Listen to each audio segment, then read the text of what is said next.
ලොව විහිදා සුදු පැහැ සඳ රැසිව් සැදී දින නොමදා සිරි සංග මුක්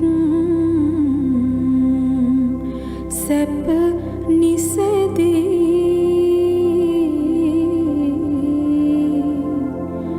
ලද මුනිදා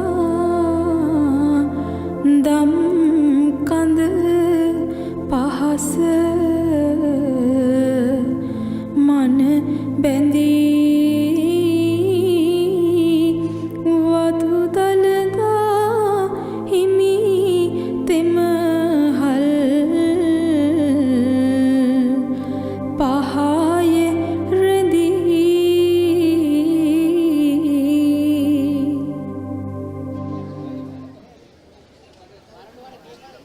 දළදා සමිඳු පිහිටයි ලංකාවාසී ලෝකවාසී ඔබ සැමට දිනරාජ දළදාවේ පින්සාර මහ පෙරහර කන්දෝඩ රට ඓතිහාසික ඇසල මහා පෙරහර මංගල්‍යයෙහි දෙවන රන්දෝලි පෙරහර වීදි සරන්නට සියලු කටයුතු දානම්. අද දවසේත් අතිවිශාල ජනකාවක් මහනුවර නගරයට පැමිණෙන්නේ සැදැහැති සිතින් පෙරහර මංගල්‍යයේ නරඹමින් දළදා සමිඳුන්ගේ ආශිර්වාද ලබා ගන්නට. අද පස්වරු 7:16ට යෙදුණු සුබ මුහුර්තයෙන් නැගෙනහිර ශාභිමුඛව එවැගේම අද දවසේ සදාතුක කරඬුව වඩමවන්නට වාසනාව හිමිවන්නේ රුහුණු කතරගම මහා දේවාලයට අයත් වාසනා හස්තිරාජයාට. එවැගේම දෑල අතුන් ලෙස බුරුම රාජා සහ කෝට්ටේ රාජා හස්තීන් පෙරහරේ ගමන් කරනවා ඇති. පෙරහර නරඹන්නට මහනුවර නගරයට පැමිණෙන්නට නොහැකි සජීව රෝදසුන් බොහොම විචිත්‍රවත් අන්දමින් ඔබට සමීප කරන්නට ඔබ ඉන්නා මානයේ සිට පෙරහරේ සිරි අසිරිය විඳ ගන්නට ඔබට අවස්ථාව උදා කරලා දෙනවා ශ්‍රී දළදා මාලිගා මාධ්‍ය කාර්යාංශය විසින්. අපි ආරාධනය කරනවා ඔබට සැදැහැ සිතින් මේ රෝදසුන් සමගින් එක්කාසු වන්නට. ஷங்கவி நன்றி பிரபா. நீங்கள் பார்த்து கொண்டிருப்பது கண்டி மாநகரின் பிரபல்யம் வாய்ந்த அசல பெரகராவின் இரண்டாவது ரந்தோலி பெரகரா. காரிருள் சூழ் கண்டி மாநகரிலே இருளினை கிழித்து ஒளியினை பரப்பும் வண்ணம் புத்த பெருமானின் புனித தந்த தாதுவை தாங்கியவாறு கத்திரகம வாசனா ஜானையானது வலம் வர காத்திருக்கின்றது. இக்காட்சிகளை நீங்கள் நேரலையாக ஃப்ரீசர் 2, டயலாக் டிவி 20, பியூர் டிவி 20-310 ஆகிய தளங்களினூடாக பார்வையிட முடியும். மேலும் தலதா மாளிகையின் சமூக வலைத்தளங்களினூடாகவும் இக்காட்சிகளை நீங்கள் நேரலையாக பார்வையிடலாம். நன்றி. திசரி. Thank you, Shangavi. You're witnessing the second Randoli Procession of Kandy Esala Perahera 2025. This invitation is to you all to come and witness this glamorous occasion. But if you're at home, you can still be watching this event by using the following channels. Channel number 310, channel number 20 on Pure TV, channel number 20 on Dialog TV, and channel number 2 on Freezat. And also you can watch the live broadcast of Kandy Esala Perahera 2025 by using the social media platforms of Sri Dalada Maligawa. Stay tuned.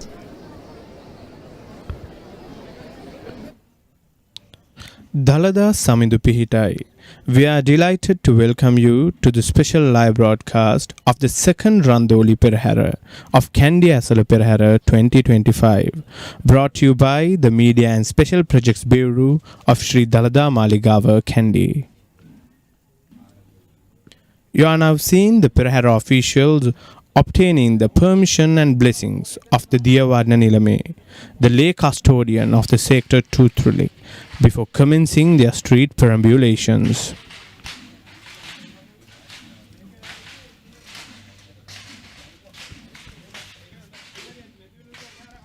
This is the handing over of keys by the Gajanayake Nilame to the officiating bhikkhus.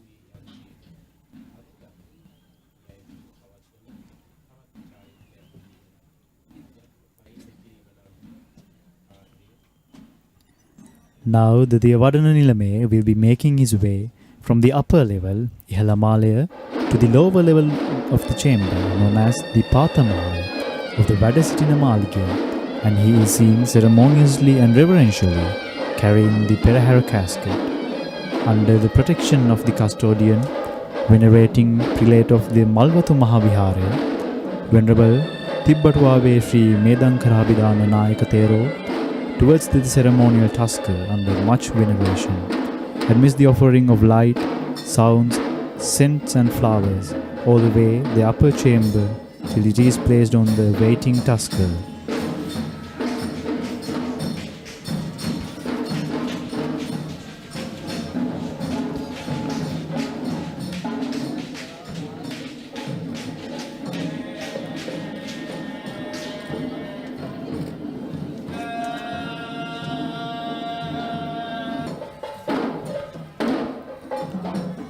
We are now seeing the Perahera casket, which contains 32 relics of Lord Buddha, being placed within the Run Hilly gate that is mounted on the lavishly costumed tusker, who will uplift the majesty of this great procession.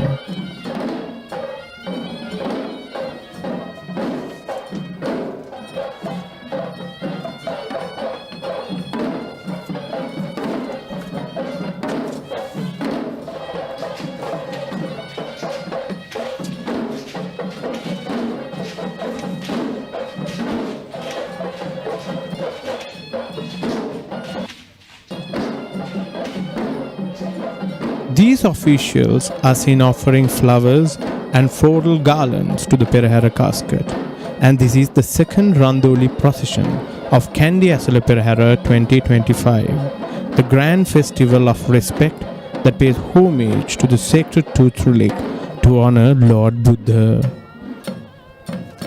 This is the devout movement where the royal tusker shall step majestically down from the Mahavahalkada, the main entrance, onto the Sandagala, the moonstone, amidst the tune of traditional Nagasingham music, in preparation to parade the streets of the Kandyan city. Today, the royal tusker will be Vasana from Ruhunu Maha Kataragama Devala.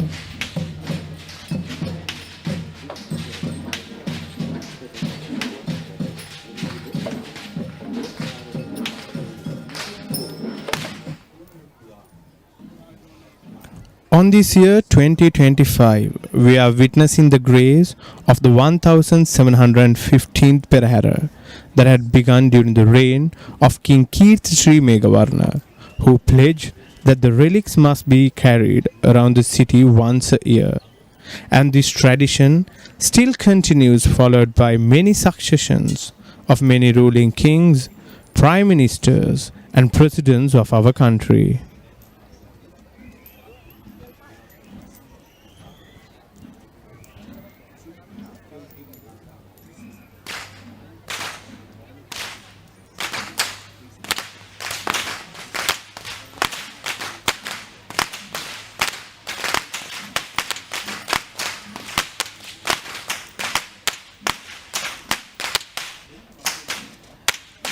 Walking up front with the sound of thundering whips piercing through the skies are the whip crackers announcing that the procession has commenced.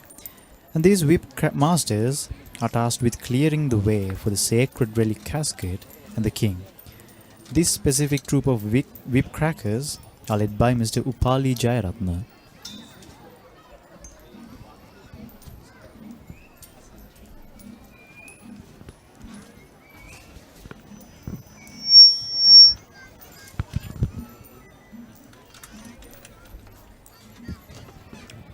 When looking back at history in the ancient times, it was the ruling king who would parade the streets in the Perahera. But now, it is the Devana Nilame, the lay custodian of the sacred tooth relic of Lord Buddha, who will resemble the king in the modern day Perahera.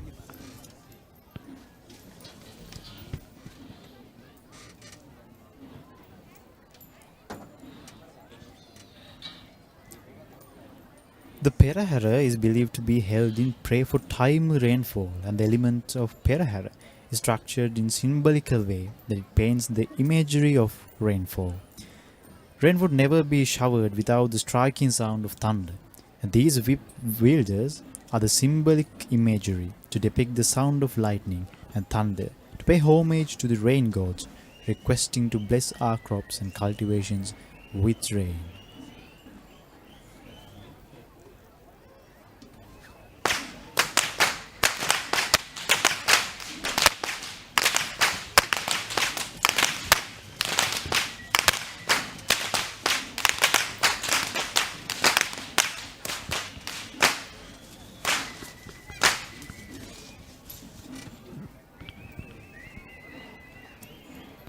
The whip master's duty is handed down from generation to generation of their clans, and only those who have mastered the art of whip cracking will be taken part to participate in the Kandy Esala Perahera.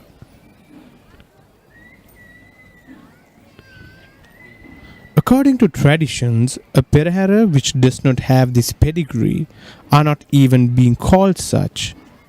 In a single file, we see the whip masters carefully manipulating their whip that is nearly 7 feet in length and is fully made out of natural materials known as Naiyandi and Navapatta.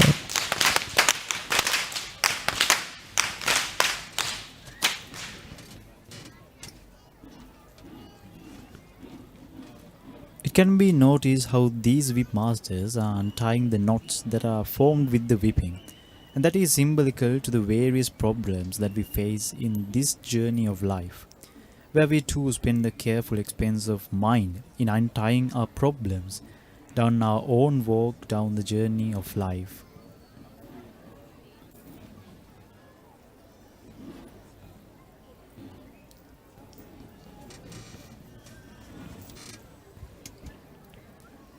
If you look closely, we can see many onlookers who are seated around the city of Kandy to witness this grand Perahera, throwing thousands of coins to the streets in the belief that this practice will ward off any evil from their loved ones and for the blessings from the sacred tooth relic.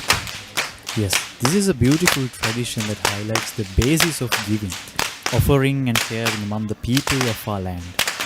Sri Lankans are among the top in the world's giving index. That is indeed an outcome from the social influence of Lord Buddha's teaching.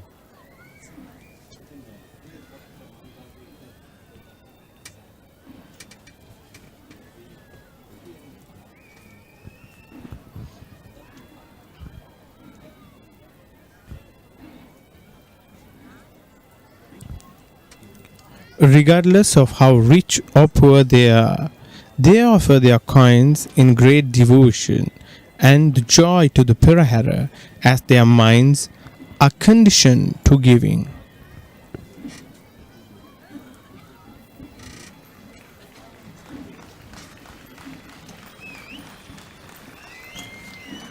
Followed by the whip crackers, we have the fire acrobats. So, rain does not come with thunder alone. Just as lightning flashes across the skies, the procession too has its flashes of light dancing across the faces of people lining the streets to watch. This troupe of fire acrobats are led by Mr. E.D. Tilakaratna.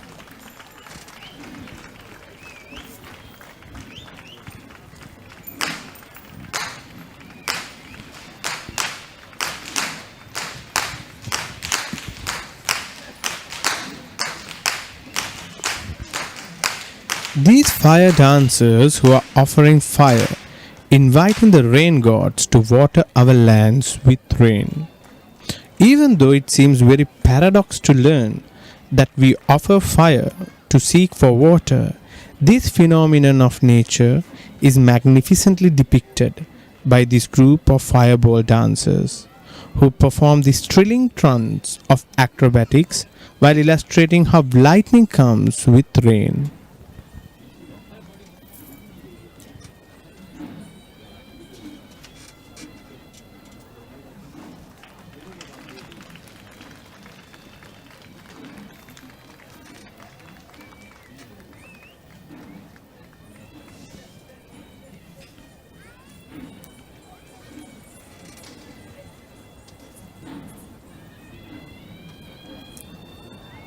The fireball dance is performed in 3 levels that are known as Bimtalaya, the low level, Madatalaya, the mid level, and Ahastalaya, the sky level. That is definitely the highlighted episode of the fireball dance that is performed standing on each other in great discipline and balance.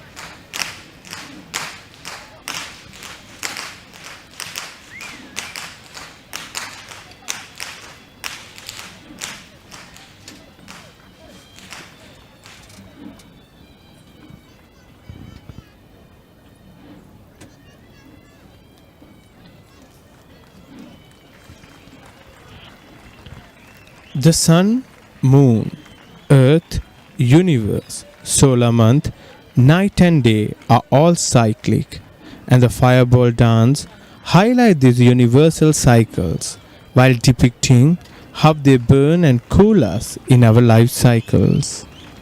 The dancers also paint the fiery cycle of samsara that is flooded with desire, ignorance and anger that are highlighted by these chakras.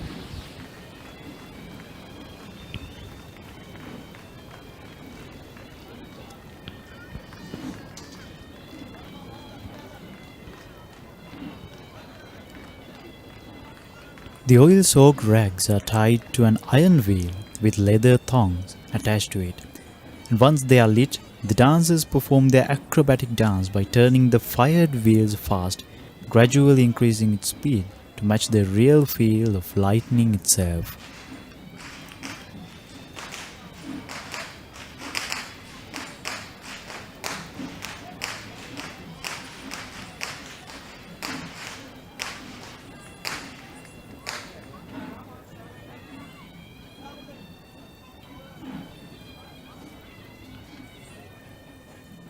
The splendor of the dance is seen when a large group of them perform simultaneously, merging their various fierce elements into an amazing display of light and heat.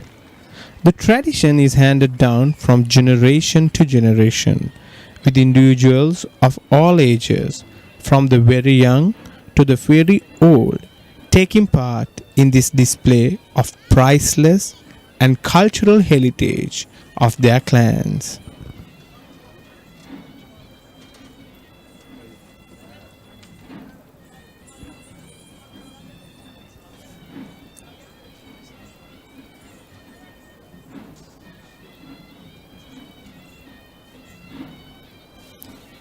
The dancers, being mindful of the part that fire plays, is dispelling darkness, cooking, protecting crops and hyenas, are seeing taming the fire and making it an offering to the sacred tooth relic of Lord Buddha, while creating curiosity, satisfaction and amazement on the onlookers.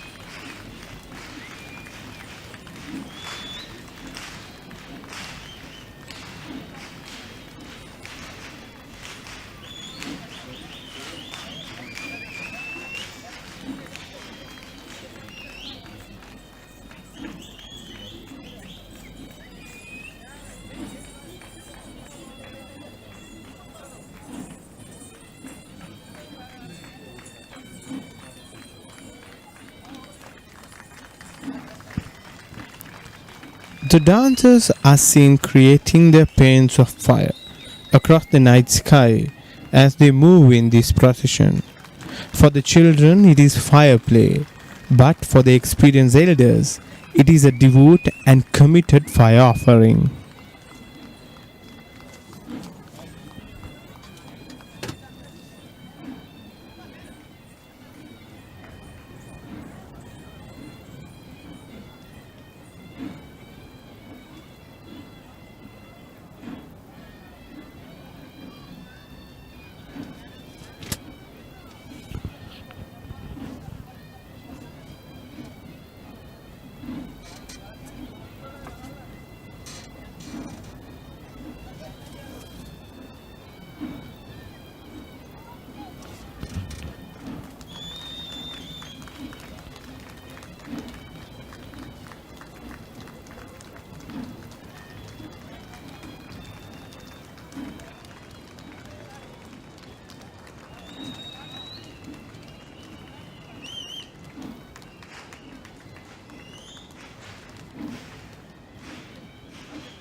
As mentioned earlier, these fireball dancers are trained by Mr. E.D. Tilakaratna of the Ragama Valpola Aesthetic Academy, which have been performing in the Kandy Esala Perahera for many years, and on this occasion itself.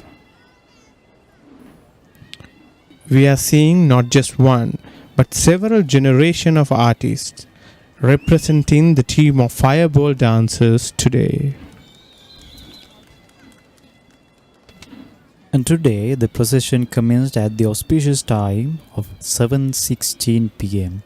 and it will proceed along Dalada Street, Gajanayake Street, Srimat Bennett D'Souza Street, Yatinwara Street, and then turn on to King Street and return to the temple of the sacred tooth relic.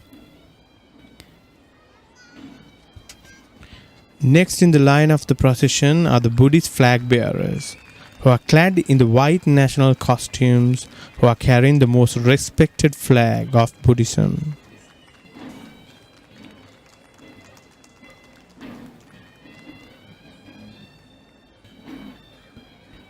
The sight of these Buddhist flag bearers create a sense of tranquility among the spectators, reminding us that the fact of this procession is indeed for the celebration, devotion, and an offering to the great Lord Buddha. Yes, these Buddhist flag bearers are the inmates of the Pallekele open prison camp. The priority of the Kandy Esala Perahera is to reflect the unity of Sri Lanka as a nation, which in here is symbolized by the national flag that was leading the army of flags.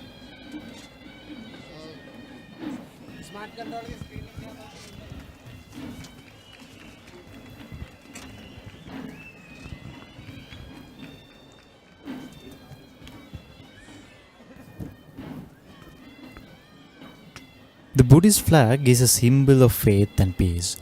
The 6 colors of the flag represent the colors of the aura that emanated from the body of Lord Buddha when he attained enlightenment under the sacred Bodhi tree. The horizontal strips represent the races of the world living in harmony, while the vertical strips represent eternal world peace.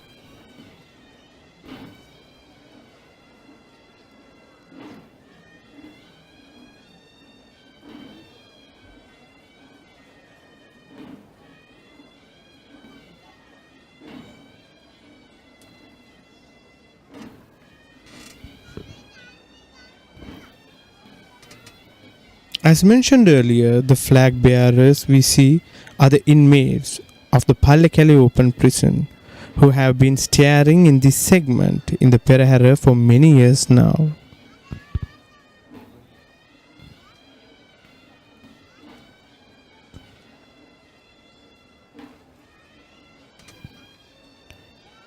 The unique collection of flags in front of us are known as the Provincial flags. These include the uniquely designed flags for the 12 states and 9 counties that were under the rule of the ancient Kandyan kingdom.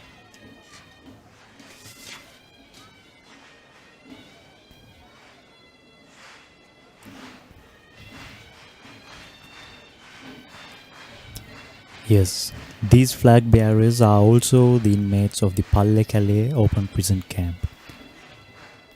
It was the tradition that the respective chieftain of the state, known as the Ratherala, would participate in the Perahera with their respective flag that is unique to their state to showcase their loyalty towards the king.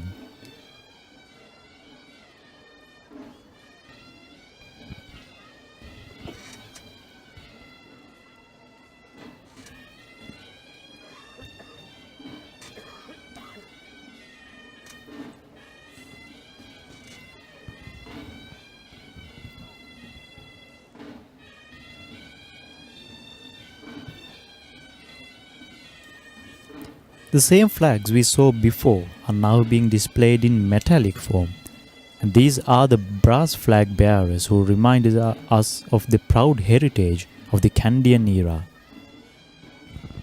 Indeed, these brass stands are the metallic representations of the flags belonging to the 9 ancient states and the 12 counties, using its exact same element, that are carved with great precision and attention to the meeting of delay. The troupe is being led by Mr. Ajit Mahendra.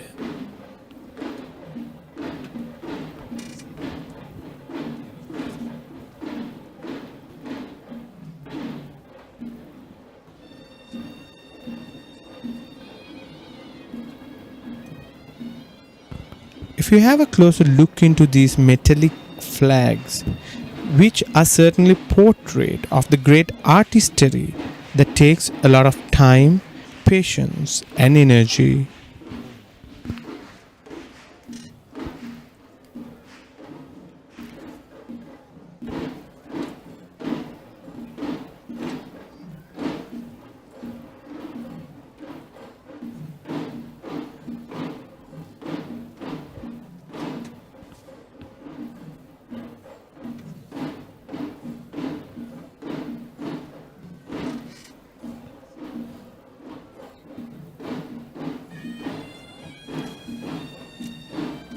In fact, these artists who belong to the Navandana clan or Gurukula were the same ancestors who used to make beautiful gold, silver and brass ornaments with delighted engravings which embedded with precious gems for the king and as offering to the sacred tooth relic and for the procession.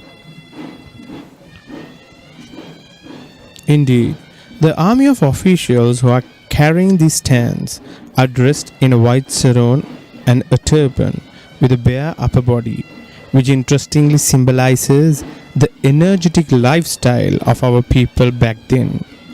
And they too were chosen to represent from the ones that were practicing the traditional art of Angam.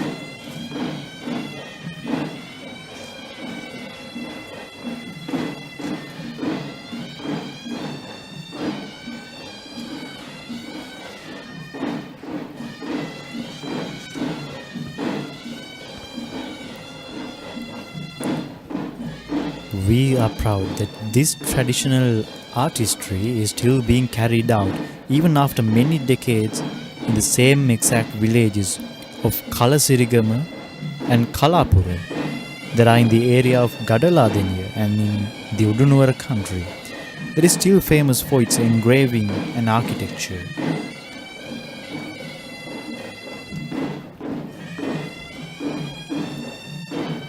The sight we see in front of us was exactly what the kings wanted to present, to symbolize the unity of the nation, the strength and the sustainability of this great kingdom.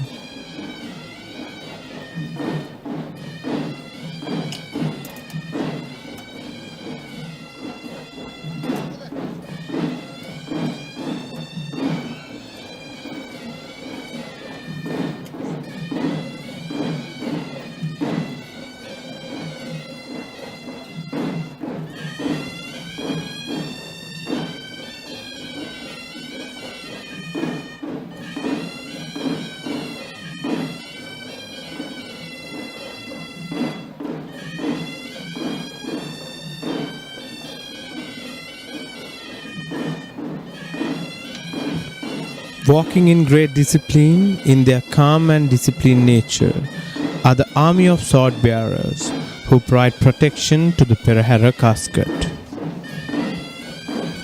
Yes, this is the Angampura team of Sri Lanka Air Force. Clad in white sarong and white headdress, this army is seen carrying the raised swords not in warfare but in a disciplined walk of calm serenity. The symbolic idea of these sword bearers is the historic protection that is provided with utmost idea of these sword bearers.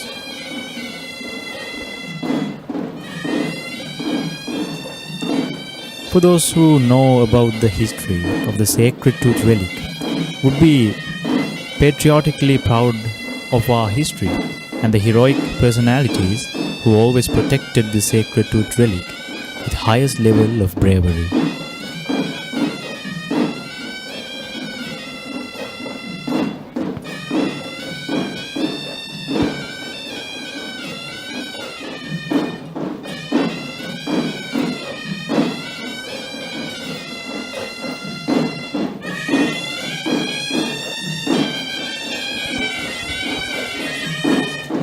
Next up, we have the first elephant of the evening, who is Banda elephant from Ratnapur. Banda is carrying the Peramunerala on his mount. Indeed, we now see the most magnificent sight of the Perahera, which is the arrival of the very first elephant who will be carrying the Peramunerala. It is the norm of the Perahera that the Peramunerala, or the front runner of the procession, is the first person on the elephant back, and neither officials nor elephants are permitted to parade before the Peramunerala. If you look closely at Banda, it can be seen that Banda keeps his trunk rolled up throughout the whole procession. Indeed, it shows how disciplined that he is to this devotional perambulation. Followed by Banda, this is the arrival of the first heavy city that represents the official musical ensemble who are permanently seconded to the service of the Sri Dalada Maligawa.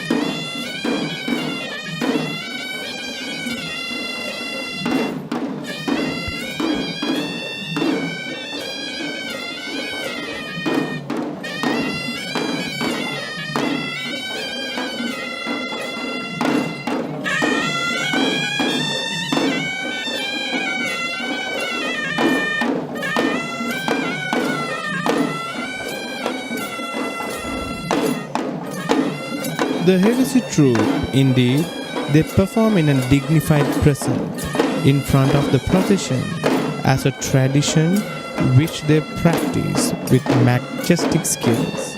In fact, no Panchaturya Vadana or traditional orchestra of Sinhalese music that produces sounds using either drums or other musical instruments is permitted before Hevesi. And this is a rule of the Kandy Perahera tradition.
Sri Lanka is rich with its own genres of traditional music, and Hevesi, which is dignified as the authentic sound of Sri Lanka.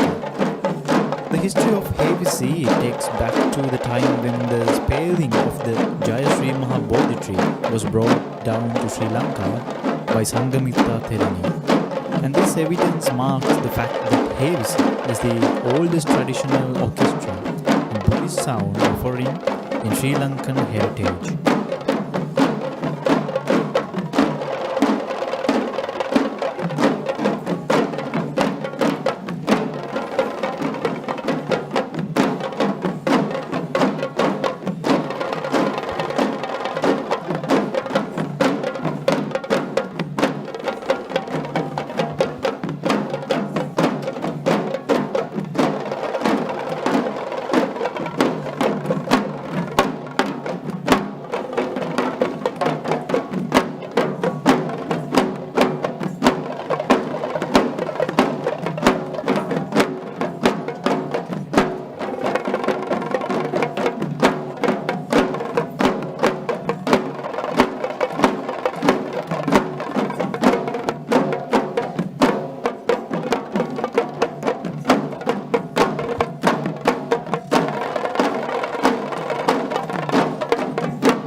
Havisi, as the most prominent orchestra of the five-fold musical instruments, too has its own variants that are authentic to various parts of the country, that are known as the Upcountry, Low Country, and Sabarang.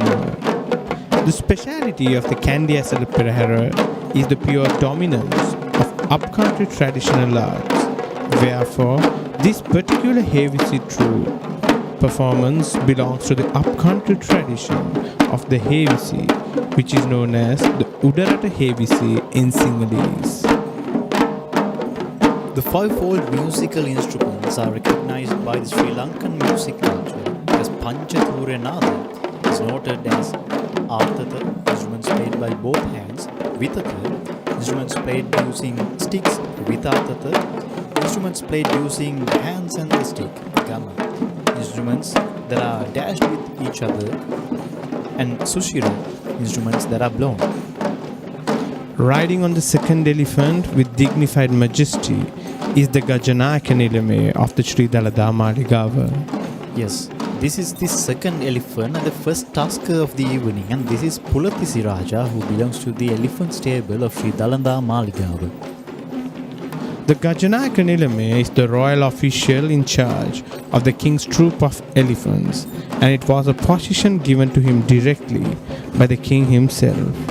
To symbolize this ancient degree, the Gajanayake Nilame, who is attired in the traditional Sinhala Mullanduma, majestically approaches on a tusker while holding the Ankus or the Ankusaya, which is the official symbol of the Gajanayake Nilame. And with that we see the first dancing item, that is the Bulat Pada. Bulat Pada is one of the most serene dance performances of the upcountry dance tradition, which provides a welcoming gesture to the audience.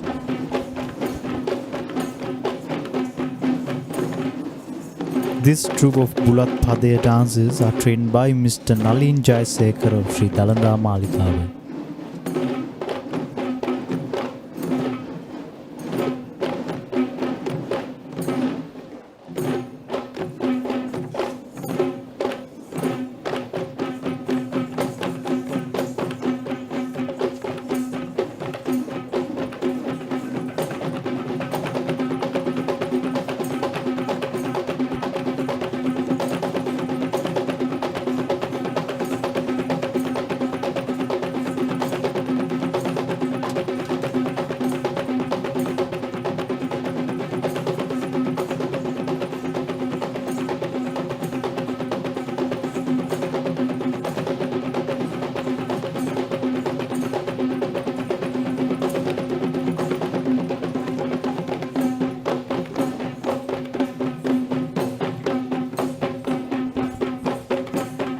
The dancers carry a heap of betel leaves on a white cloth with both their hands, and the dance in style, which is a disciplined footwork to the tune of the Gata Beraya.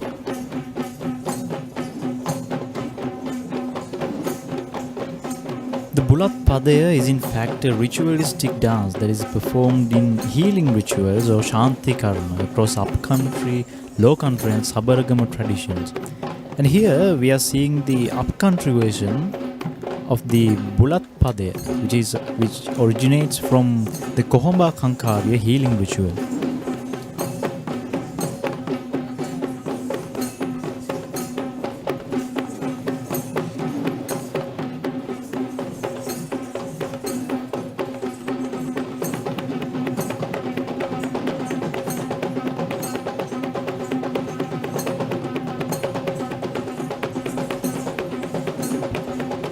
As one of the 4 Hath Pada or 7 dance episodes that comprises of the Bulat Pada, Kotala Pada, Mal Pada, Sal Pada, Pol Pada, Yahan Mutti Pada and Anguru Dumala Pada, the motive of the Bulat Pada dance is to welcome the gods to the ritualistic arena known as the Malyahana.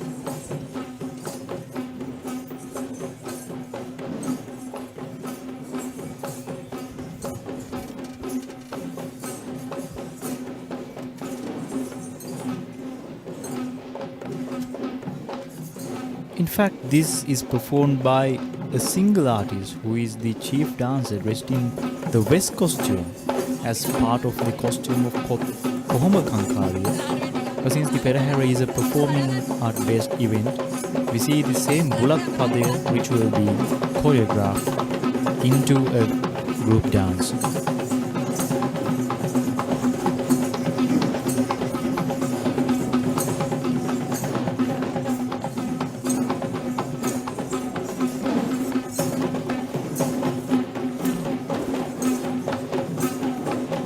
Bulat Pada, or the heap of betel leaves, plays a dominant role in Sri Lankan traditions, where it is considered as the most respected item for worship and invitation, and the positivity in these traditions is still continuing.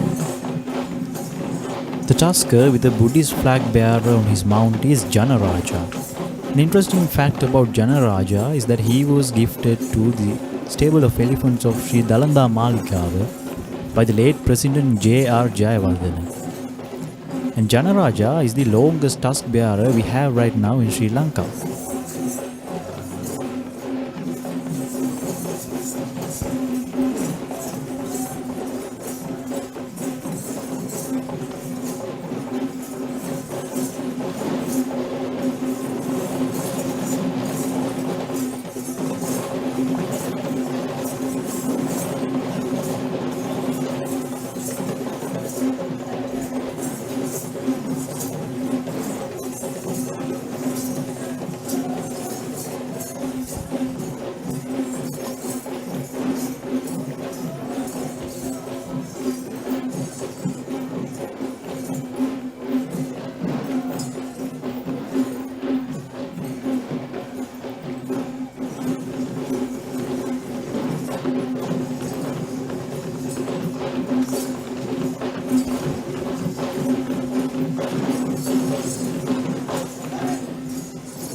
Followed by Janaraja is the troupe of Polmal dancers. This troupe of Polmal dancers are trained by Mr. Chaminda Vikramasinghe of the International Buddhist Center of Nelligana. The Malpadya dance performance, which is also known as the Polmal, Malhatpadya and Madupporya, is a ritualistic dance performance that has its own variants across the traditions of upcountry, low country and Sabarang. And this act is an upcountry tradition that originates from the Kohoma Kankarya healing ritual.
This dance is to pray for fertility and prosperity, which is interestingly the prime motive of the Perahera itself, where the dancers sing various ritualistic chants, which are in fact verses of prayers of prosperity.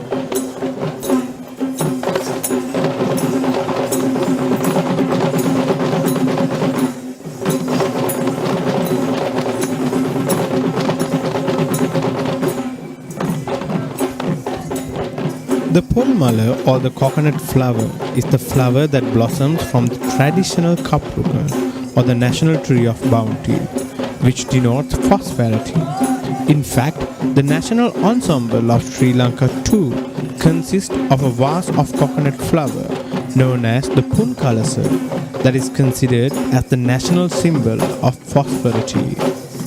This Malpadya dance consists of dancers who hold this Polmala, the national symbol of prosperity, with both hands while sincerely representing the same bounty and abundance in their dance as well.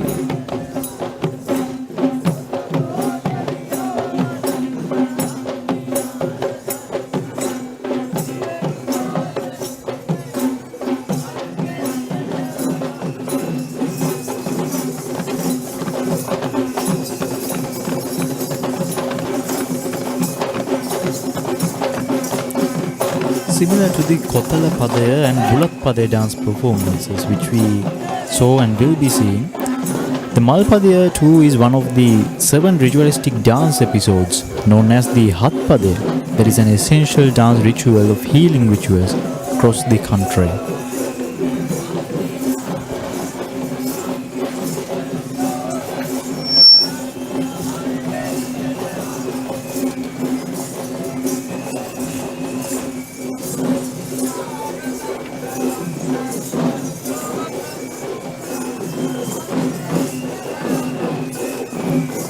Followed by Malpadya, we have the Prince of Bellanvilla, who is Miyan Kumara Tusker, who belongs to the Bellanvilla Rajamaha Vihara. Miyan Kumara carries a brass umbrella on his mount here.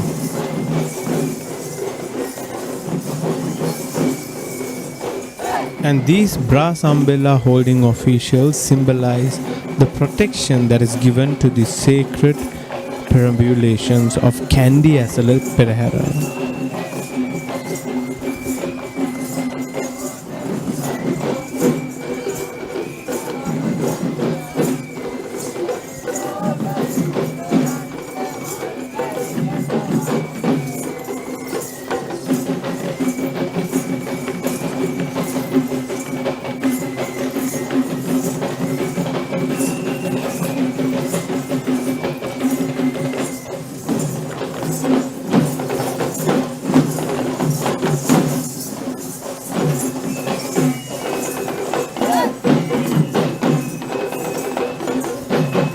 And with that we see the entrance of the first Sabarang dance troupe.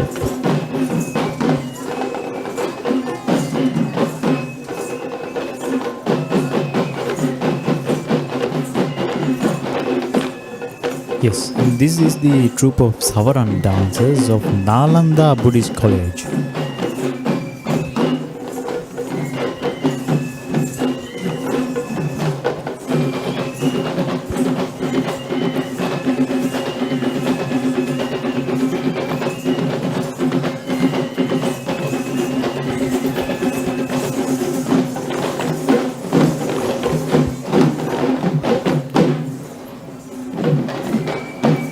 Dance items which involve these tassels are often quite used in the Perahera, but this is not the usual Chamara dance that we witnessed in the Kumbal Perahera festivities. This dance, which is recognized as the Sabarang dance, is similar to the Chamara dance, but with a different prop that is used during this dance representation.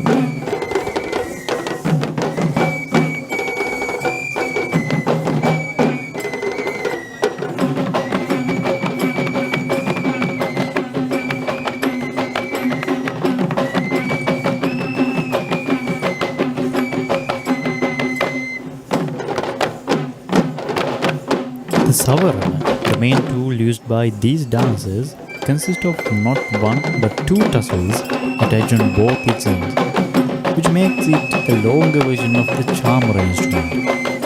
However, the Sabarang too is meant to serve the same purpose as the Chamara, which is to fan and cool the impending icon of virtue, which was traditionally the king and today the relic casket or the requirements of God.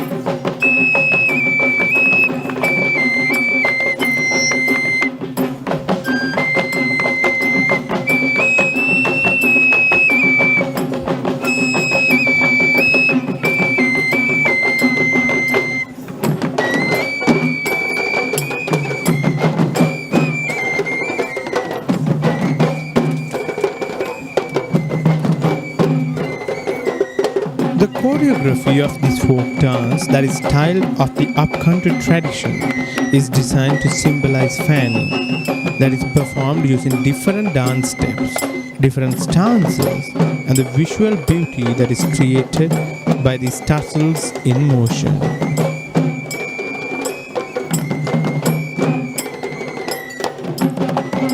Which is surely a soothing sight to the eye.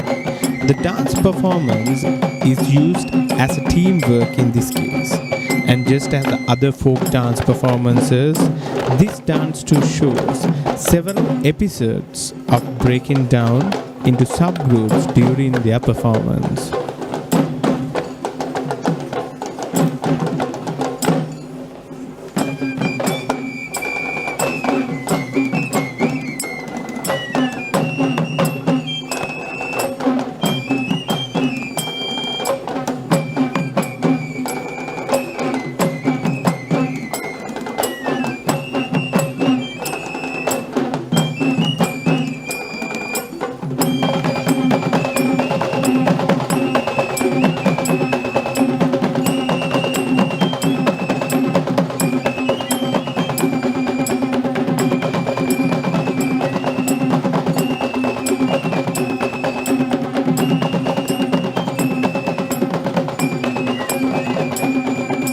The sweet tune that is blown using the flute is very mesmerizing to the ear. And the tunes we hear from these flutes are in fact specific poems that are exclusively written for the Sabarang dance. They're known as Sabarang Kavi.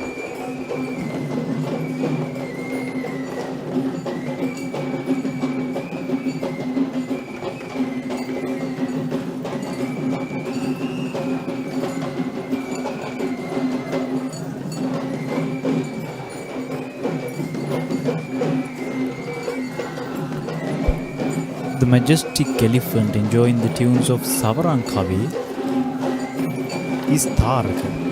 Taraka is from the Rankadu Patini Devala in Kaduvela. Taraka has a cobra canopy and a brass umbrella on his mount. And an interesting fact about Taraka is that Taraka is the tallest elephant that we have in Sri Lanka.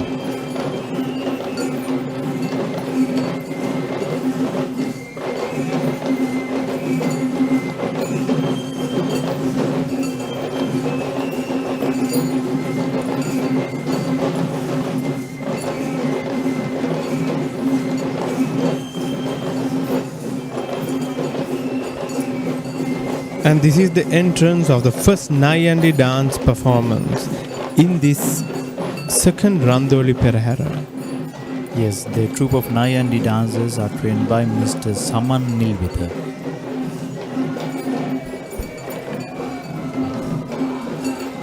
The Naiyandi dance is one of the most significant dance performances of the upcountry tradition that holds a very prominent position in the Kandy Esala Perahera, especially during the Kumbal Perahera festivities.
The word Naiyandi is in fact the name of the costume that is worn by the Naiyandi dancers.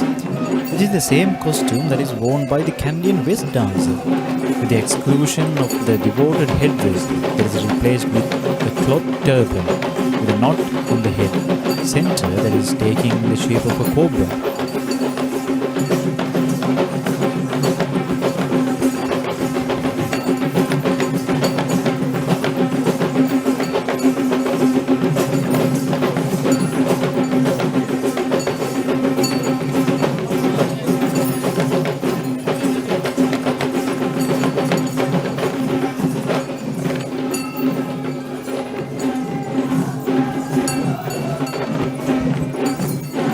The speciality of Naiyandi dancing is that this dance is primarily performed by the primitive Kandyan dance artists who have not yet been attained reverentially as a West dancer, and any dance artist who aspires to be crowned as a Kandyan West dancer would first need to master the skill of Naiyandi in order to proceed.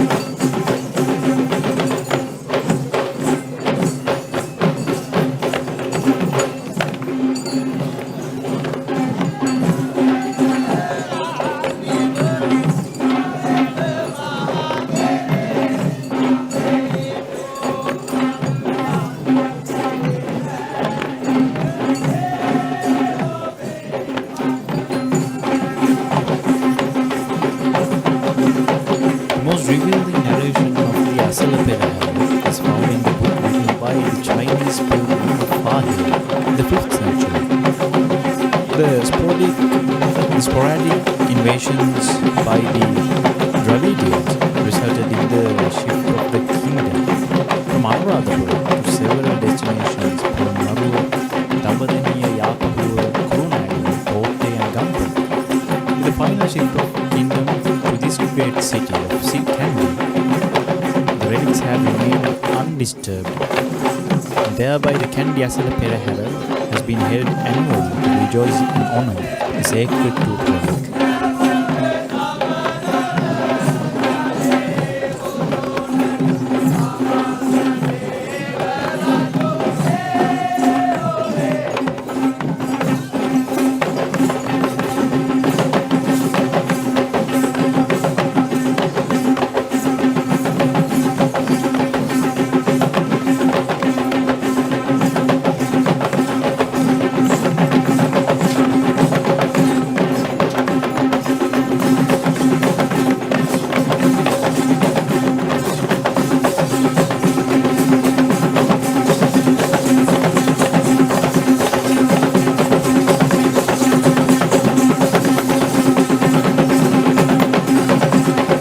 Dressed in red, we have the first duo of elephants of the year.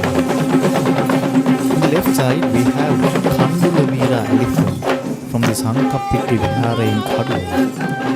And on the right side, we have Vijita Raja elephant from Nibulagala Aranya Sena. On both these elephant mounts, we can see a special type of a flag, which is known as the Burma flag.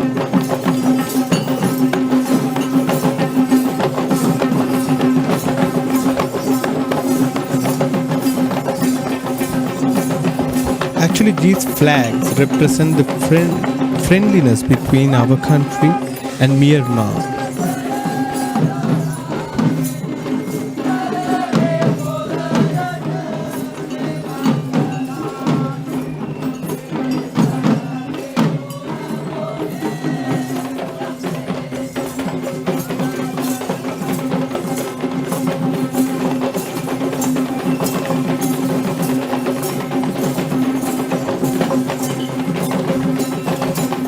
The troupe of Talam dancers, trained by Mr. Ramesh can be seeing up next.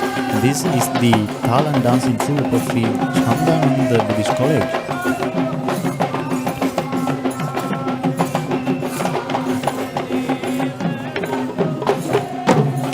The Thalampata, or the small set of cymbals, are a vital instrument used in the form of traditional dancing in Sri Lanka and also in India to maintain the pace and rhythm of the dance. And this technique is mentioned as the Thammattama. But here, the Talam dance considers these little cymbals as the main prop itself, where the dancers play the cymbals in a denoted rhythm, which aligns the footwork and the hand movements accordingly.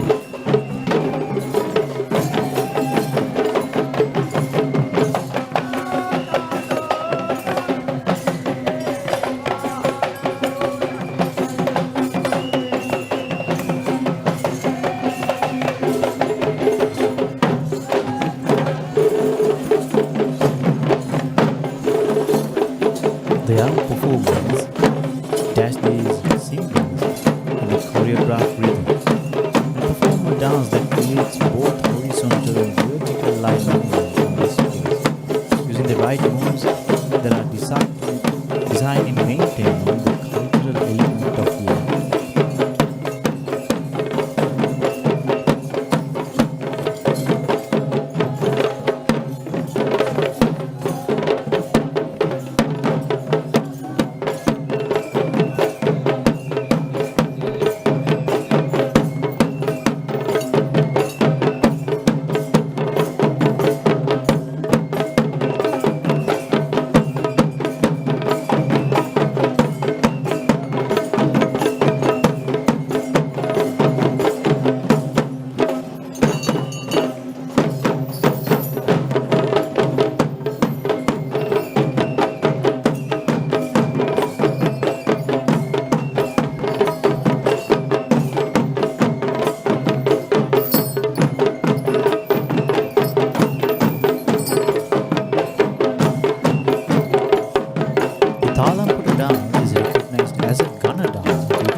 The Ghana variant of the Panchatantra Natha. This evolves its way as a Gananatham due to the mere reason how these artists dash their talam with each other as a part of their dance performance.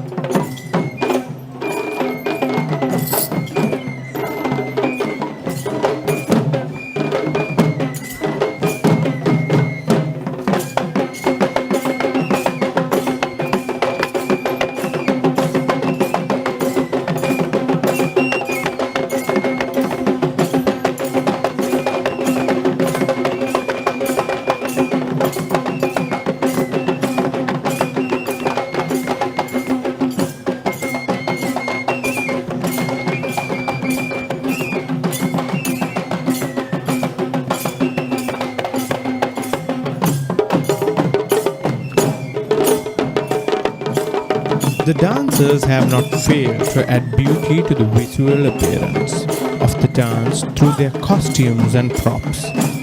We see the vibrant and bright colored costumes being worn by these artists, and also the two bright colored chiefs of clothes that are attached to the both ends of the talam.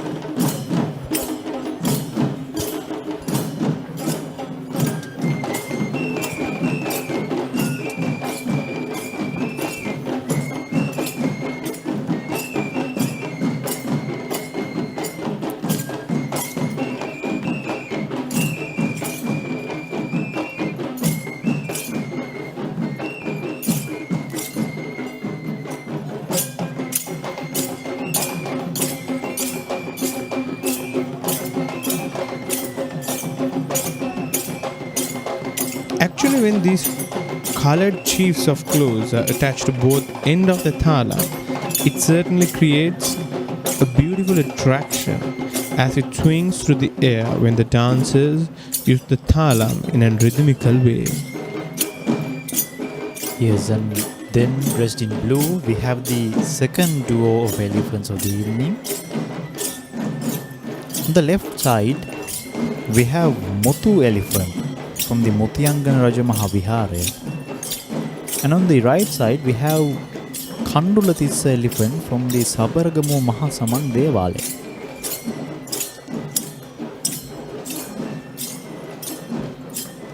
And on the mount of them we can see the officials carrying a cobra canopy and a bass umbrella.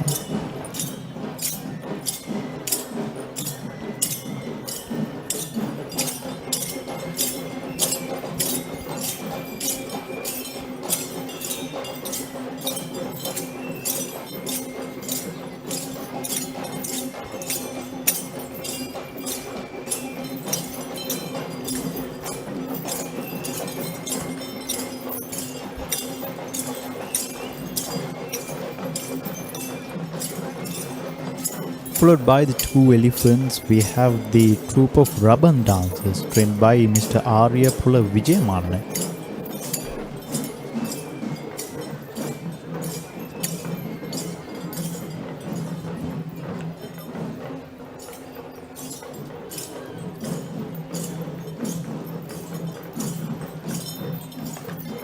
The Rabana or the hand trampoline is a very popular object that is used in the folk dancing traditions in Sri Lanka.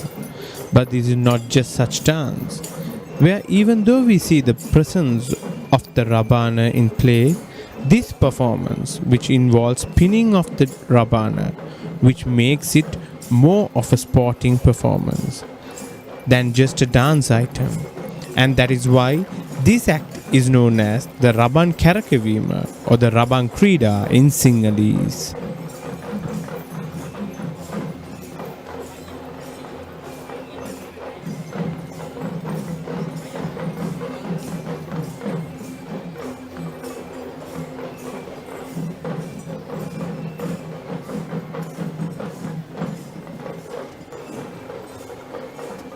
The Rabana is at times recognized as a drum of prosperity. Belonging to the Athatha classification of traditional music instruments, both the Rabana and Boom Medley, which are drums played only using bare hands, are used in the agricultural entertainment.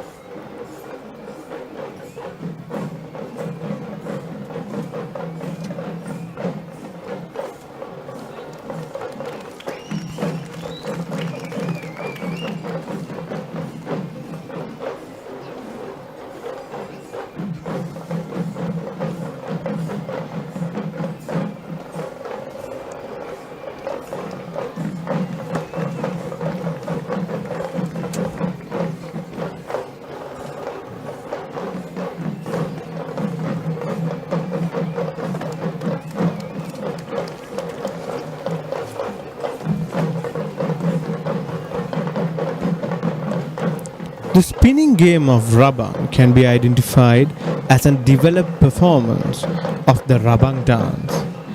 We see several generations of artists who are of different age levels, young and senior, who have developed this skill from childhood by learning the various ways to spin an object. Yes, they spin the Rabana in their flexible long cane stick in great balance. And the highlighted episode of this act is when they throw the Rabans towards the sky and surprisingly catch the Rabana back on their sticks or from their hands with no room for failure.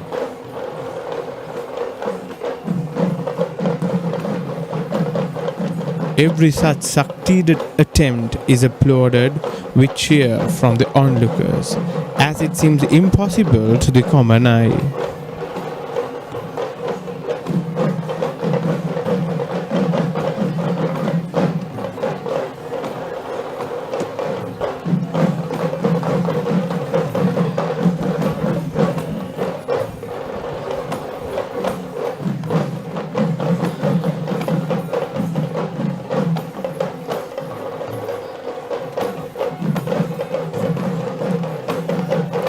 Followed by the Rabang dancers, we have Balangoda Raja elephant from Balangoda.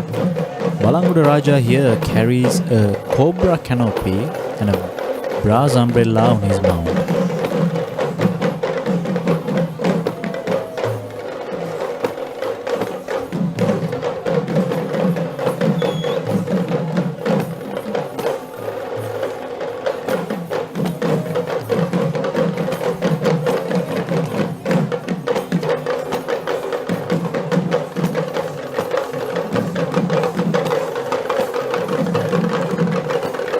And now we see the Thammattama dance in the Kandy Esala Perahera.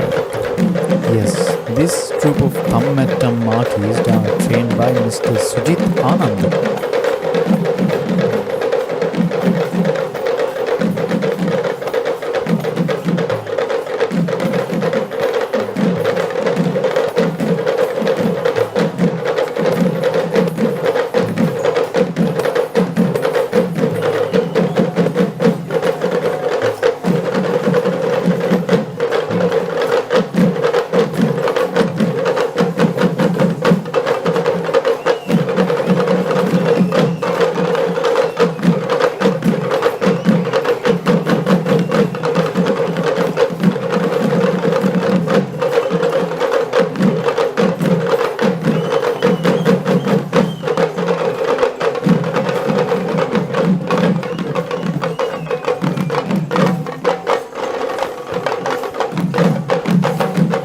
The Thammattama, also known as the Pokuduberi in Sinhalese and the kettle drum in English, is a vital instrument of the Hevesi ensemble,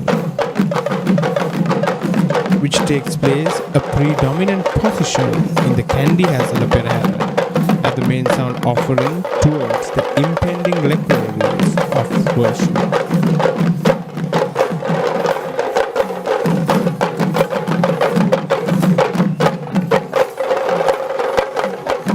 However, this act celebrates the Thammattama as an individual performance, excluding any other musical instrument we saw in the Hevesi troupe. Yes, the amazing feature about this Thammattama performance is that we see both playing and dancing with the Thammattama, which is evidently why it is recognized as the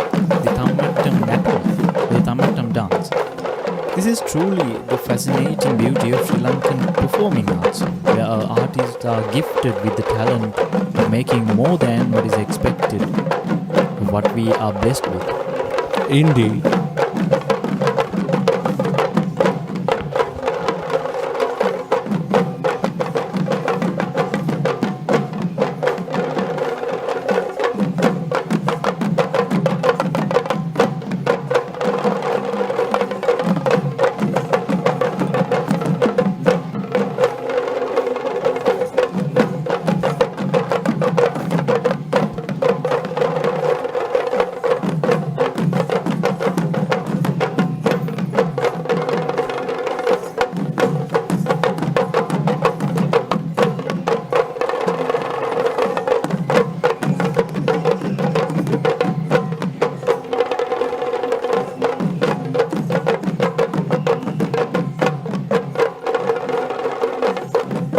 Followed by the Thammattama dancers, we have another duo of elephants. On the left, we have Devmini elephant from the Sangabodhi Vihar in Colombo. And on the right, we have the elephant Ganga from the Gangarama Vihara in Colombo.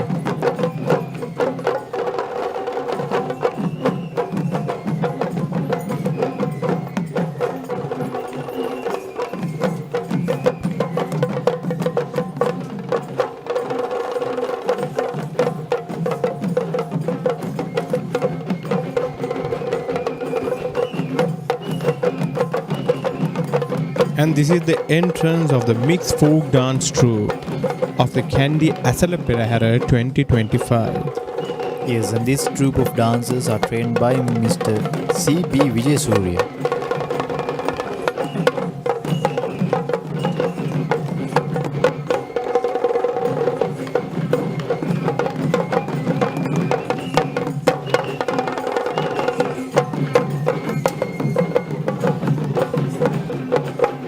Traditional dancing in Sri Lanka is segregated into two main types, which are the Shastriya Natum or the dance performances that are based on the healing ritual, and the other being Gaminatum or the folk dance performances.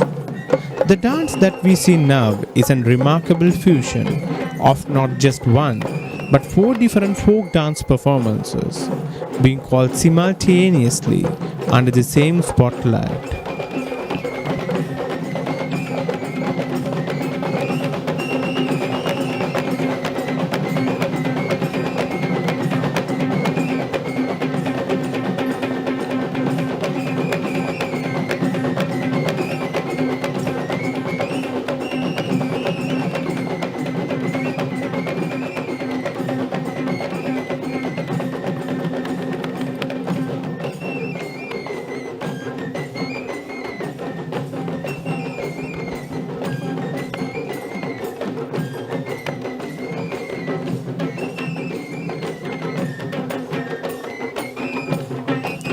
Here we see the dance artists presenting 4 different folk dances, which are the Talam, the Likeli, Rabana and the Sabarang, which we would see being performed as individual dance items across all 5 segments of this majestic Perahera. And this dance act is certainly a snapshot of the beauty of the Sri Lankan folk culture.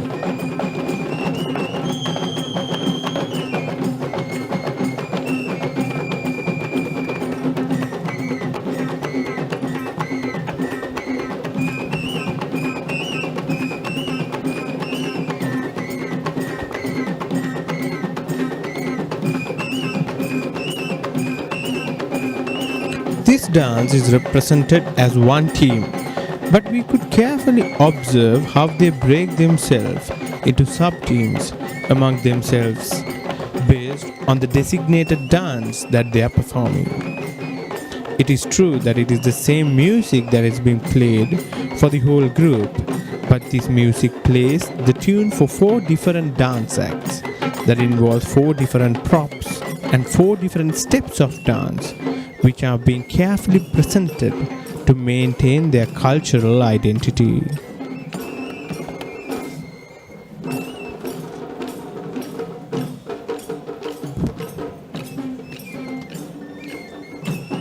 And this is the second Randoli Perahera of Kandy Esala Perahera 2025, which is brought to you by the Media and Special Projects Bureau of Sri Dalada Maligawa, Kandy.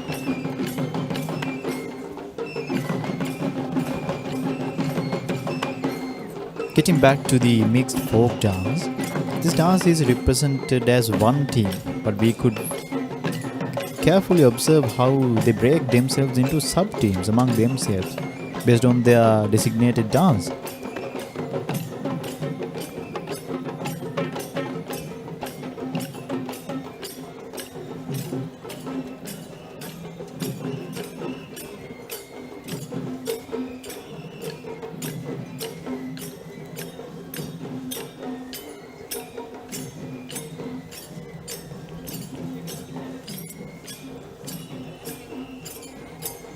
Folk dancing is also known as Jananatum or Gaminatum, which are dance items that represent the culture of the native village lifestyles of Sri Lanka.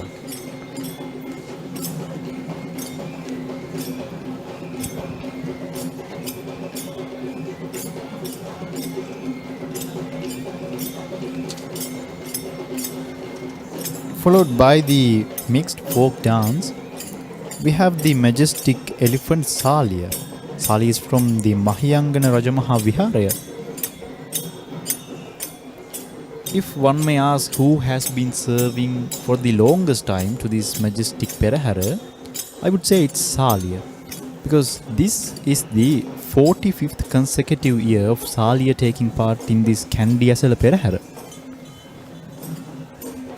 And on the Mount of Salia, we see 2 officials carrying the brass umbrella.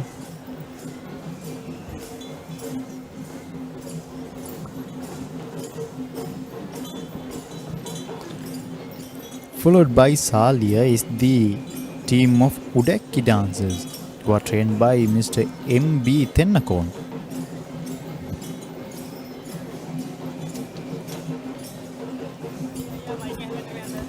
Traditional Sri Lankan musical instruments are sometimes not just used for playing itself, just like the Udaki that we see here in this dance performance. We do not just see these performers playing the Udaki, but they also perform a dance. Interestingly, they do sing at the same time, which makes this Udaki dance an act of triple infusion of art.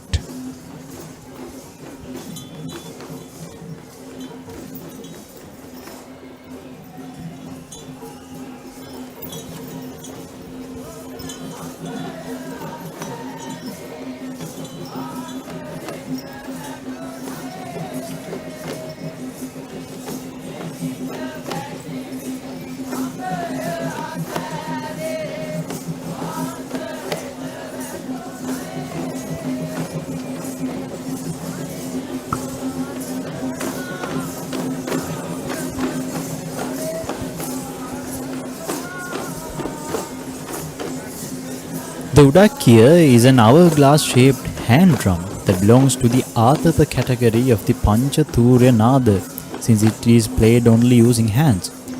The dancers are dressed in the traditional Kandyan attire and dances while playing this instrument along with recitals that glorify the qualities of Lord Buddha. The red ribbon, known as the Sabarang, that is seen attached to the midpoint of the drum, is actually the controller of the drum's rhythm. And in the midst of the dancers dancing, singing and playing, they also do need to be mindful of the rhythm that is manipulated using this technique. It is the norm to hold the Udaki from the left hand, and it needs to be planned from the index finger of the right hand.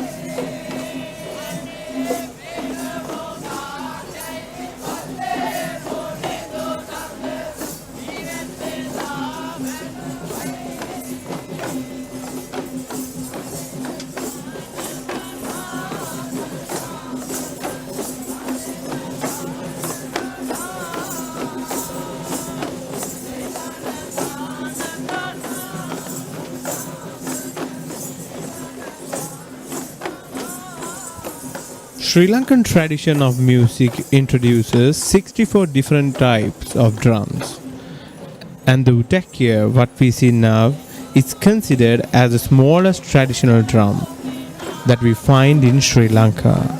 It is in fact used as a musical instrument in healing ritual across all the three dance traditions of Sri Lanka.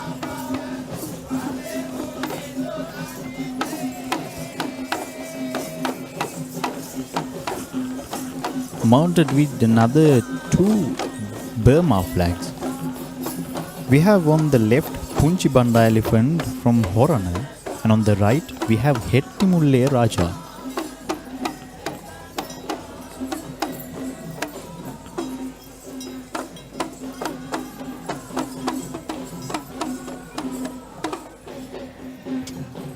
And this is the entrance of the Pantheruva dancing group.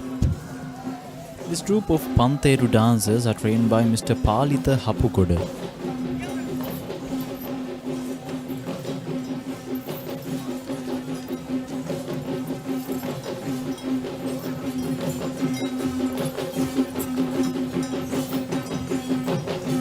The Pantheruva is a musical instrument that is used as a rhythm tool across all the three traditions of upcountry, low country and Sabarang. But the Pantheruva dance is exclusively belonging to the Udarata or the upcountry tradition of dance.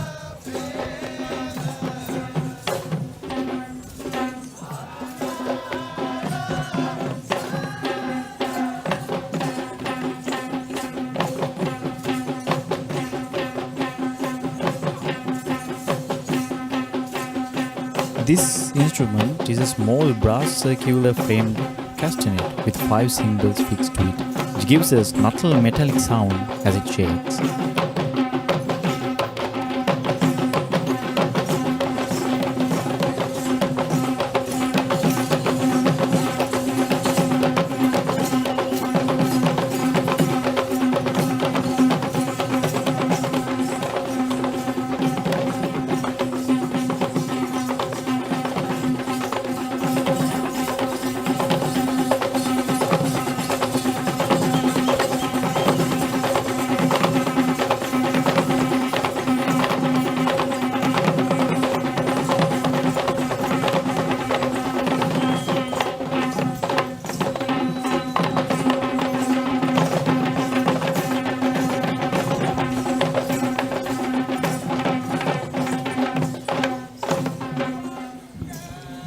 It was originally used to keep up the beat in chamber versifiers or the Kavikaranadu, that is considered as one of the authentic tunes that are engaged with the sound offering associated with the Dalada Puja.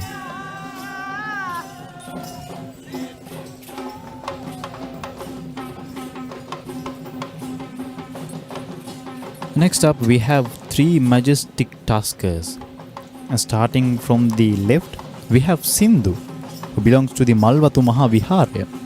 Despite Sindhu's size, he is just 18 years old. And in the middle, we have Kotte Raja Tusker from the Kotte Raja Mahavihara. And on the right side, we have Raju Tusker, who belongs to the Askiri Mahavihara.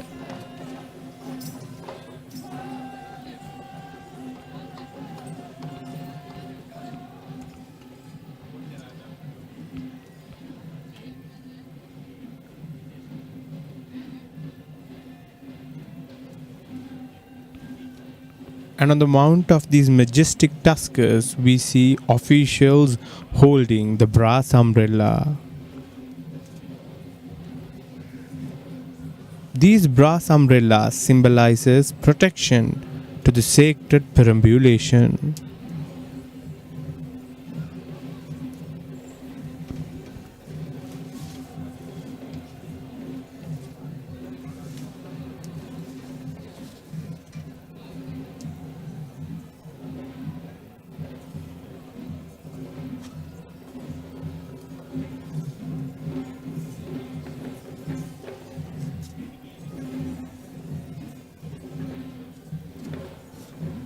If one may closely notice that the light-colored dresses of elephants in Kumbal Perahera have turned more brighter in these Randoli processions.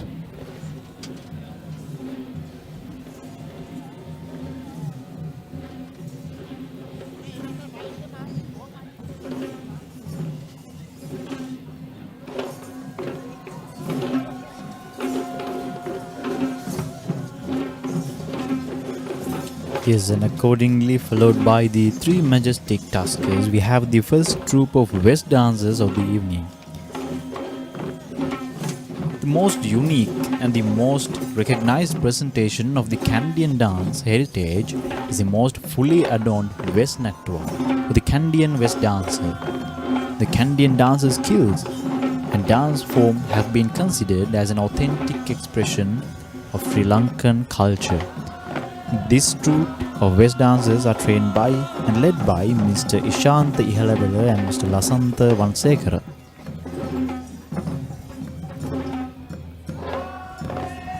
In fact, it is the icon of the West dancer who is the brand identity of the traditional Sri Lankan dancing across the seven seas, despite the presence of many artistic dance performances that are authentic to the traditional Sri Lankan dance.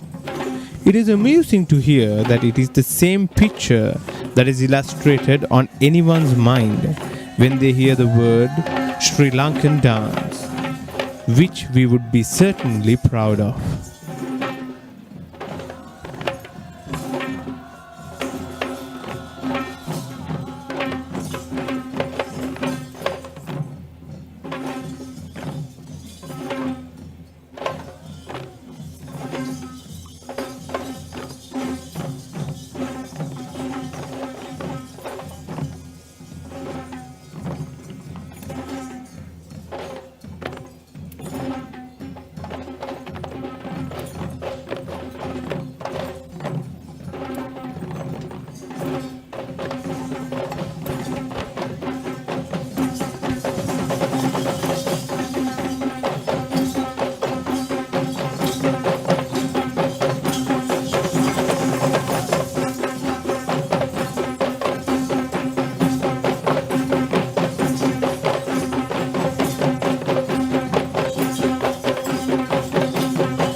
Dressed in the white Tupottier costume, this is the Karya Karavana Korala, who is the royal official that holds the responsibility for all engagements in regard to the offering, the Perahera and the relic casket.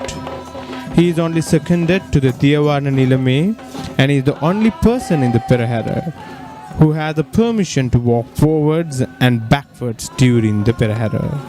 Yes, the very special orchestra that leads the relic casket are the Nagasingham instrument series, which is an Indian influenced ensemble of music that plays its authentic music to escort the relic casket as part of the traditions that were conducted in Lord Buddha's origin country in India too.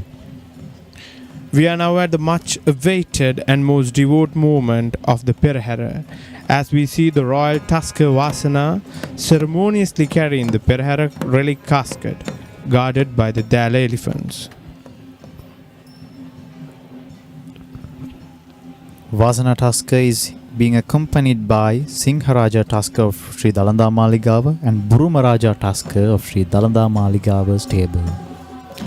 Let us now take a moment to feel the devotion and worship the sacred tooth relic of Lord Buddha.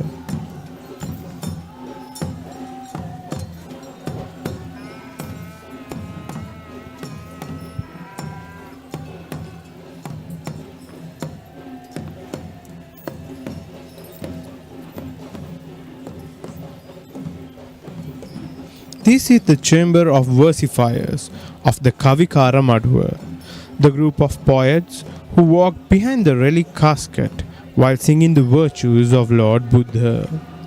These versifiers are holding several instruments, including the Panterua, the Udaki, and the speciality of Kavikara Madhva is that these versifiers shall only perform when the relic casket is taken out of the relic chamber, and shall sing it reverentially back until it's placed after the Perahera. This too is in fact an offering of the King Veera Parakrama Narendra Singha to the sacred tooth relic.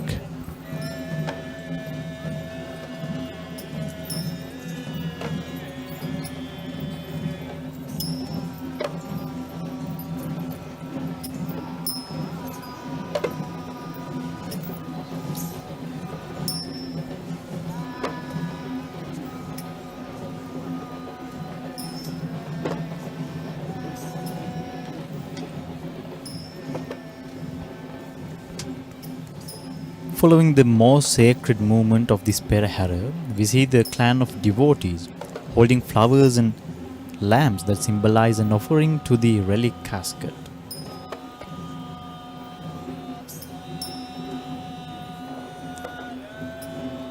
In Sinhalese, they are called Malpahan Kandayam, and this Malpahan Kandayam is led by Mr. Samantha Pereira. The youth we see in this occasion are dressed in the most modest costume that we shall ever see in this Perahera. A plain white robe that illustrates the simplicity and modest behavior that is expected out of a true Buddhist, which is even highlighted in the most gentle walk that we see out in these devotees.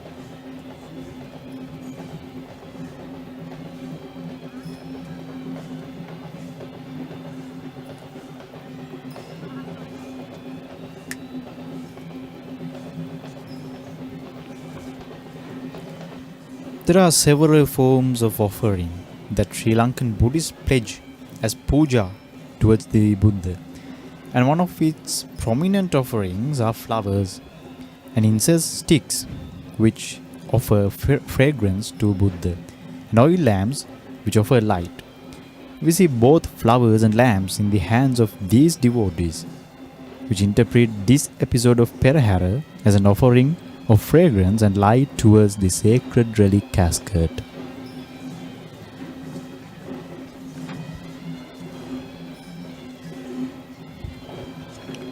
Back in history, it was the sacred tooth relic itself, which was reverentially carried in the Perahera.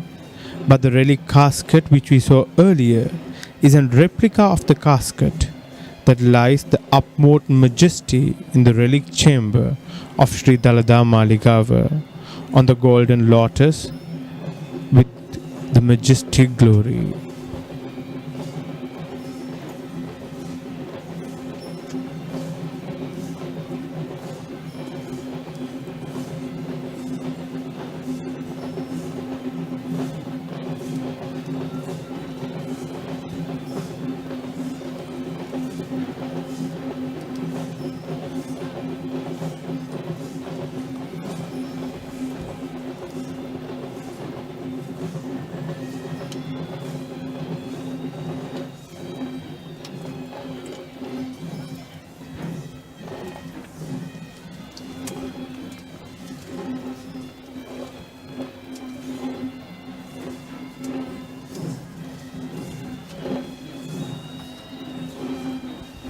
The cooling breeze that blows from the surrounding, from the Udavata forest on the right and from the Kandy lake on the left, certainly creates the feel of how nature too contributes to this grand perambulation by displaying its unmatched unique forms of beauty to this Perahera that shall bless our country.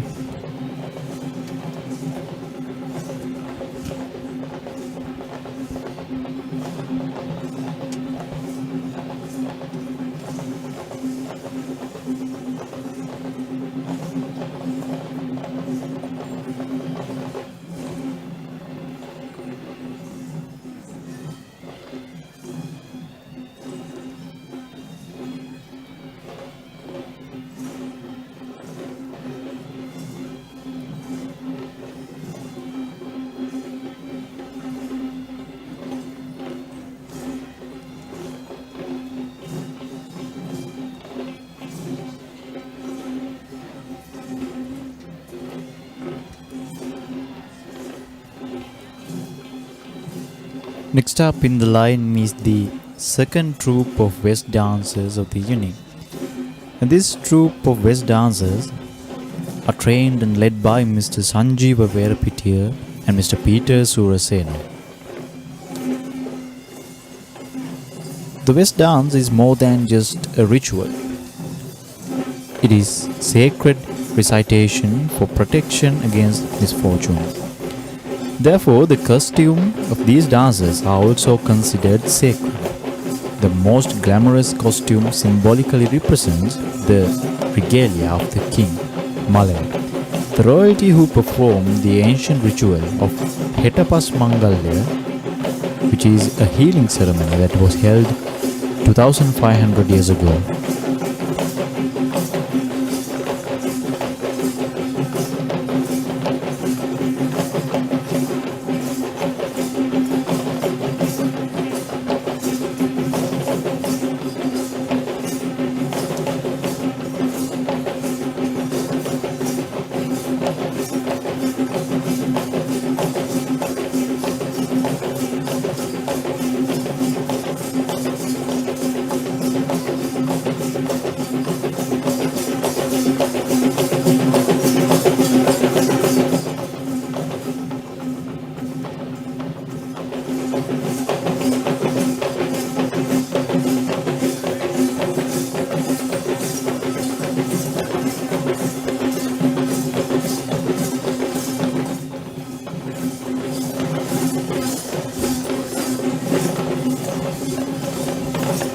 It was in the 4th century BC when the first ever Hetapas Mangalya was performed in Sri Lanka by the King Malaya to cure a Devidos, or a godly curse that had been bestowed upon King Panduvasdeva, who is in fact a descendant of King Vijaya.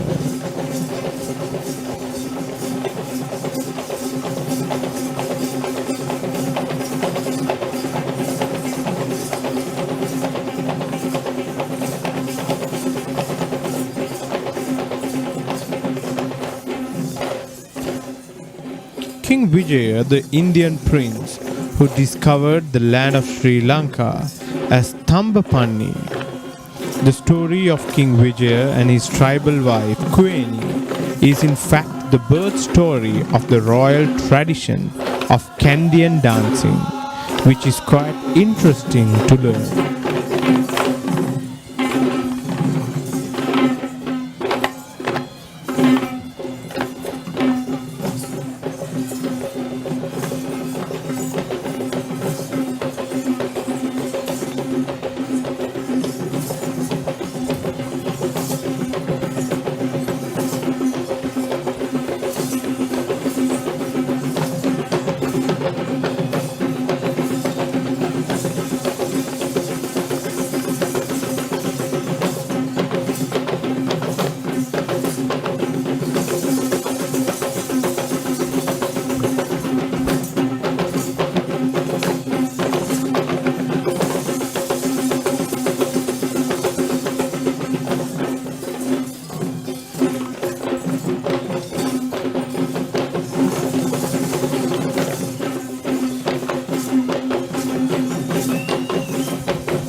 And these group of West dancers will be escorting the lay custodian of the Sri Dalada Maligawa.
We now see the lay custodian of the Sri Dalada Maligawa, the 19th Devadana Nilame, Honorable Pradeep Nilangadala, who walks with the utmost pride and majesty while bringing in a true sense of ancient royalty to this Perahera.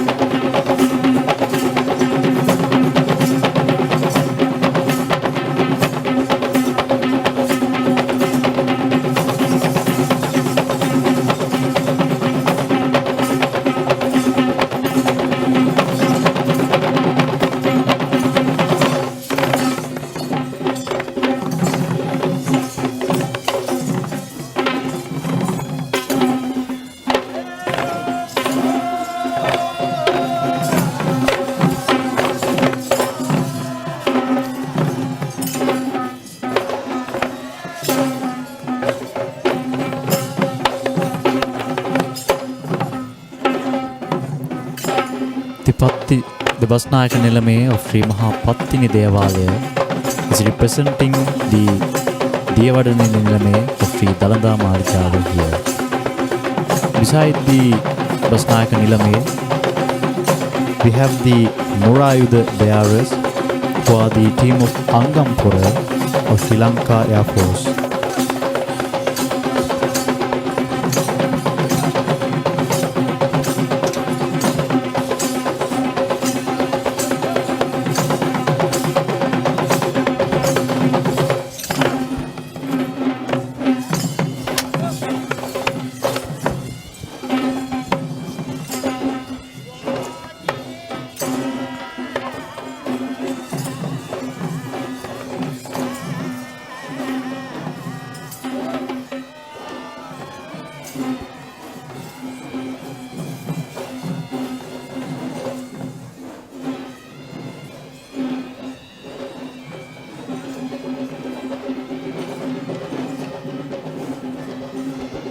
And now we see the chieftains of the 10 associated villages of the Sri Dalada Maligawa.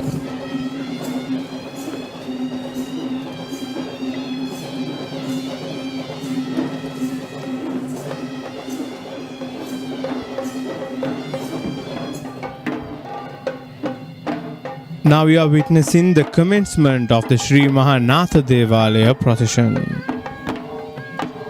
The Sri Natha Devala in Kandy is located right in front of the Sri Dalada Maligawa, where it is considered as the main shrine that is dedicated towards Lord Natha, and one of the oldest buildings in Kandy that was built even before the Sri Dalada Maligawa.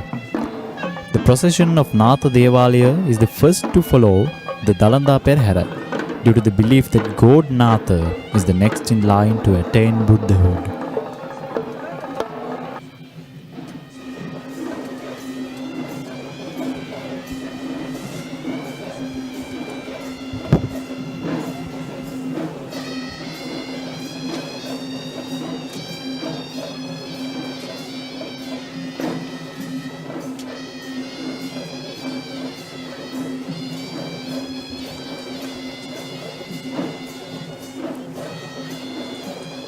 The first troop of Buddhist flag bearers of Sri Natha Devala procession. These are the officials of the Civil Defence Authority in Pallekele.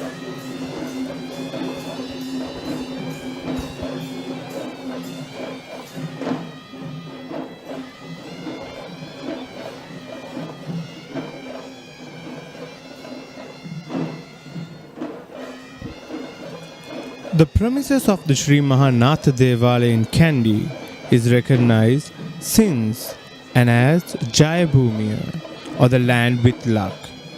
Since the ancient time of our ancestors, based on the indication by an ancient Brahmin named Senkanda. According to this legend, the sage Senkada, who had once visited this land and had witnessed an hare being chased by a pack of wolves, and with a flick of a movement, the hare had managed to chase the entire pack of wolves by itself.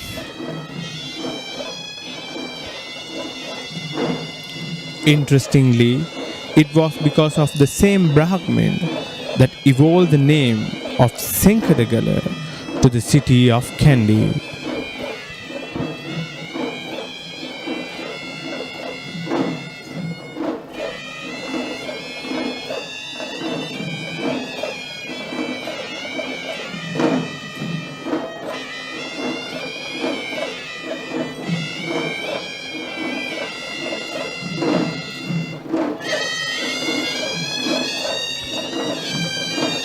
Followed by the Buddhist flag bearer, we have the heavy sea troop of Sri Natha Devala procession.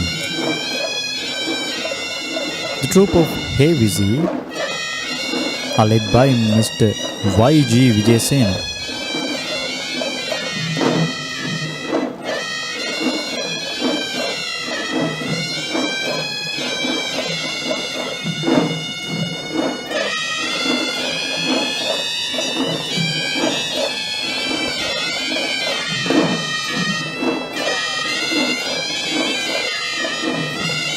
The tune of heavy sea is believed to be spiritually healing illness and creates an immense satisfaction when being heard by a devoted person.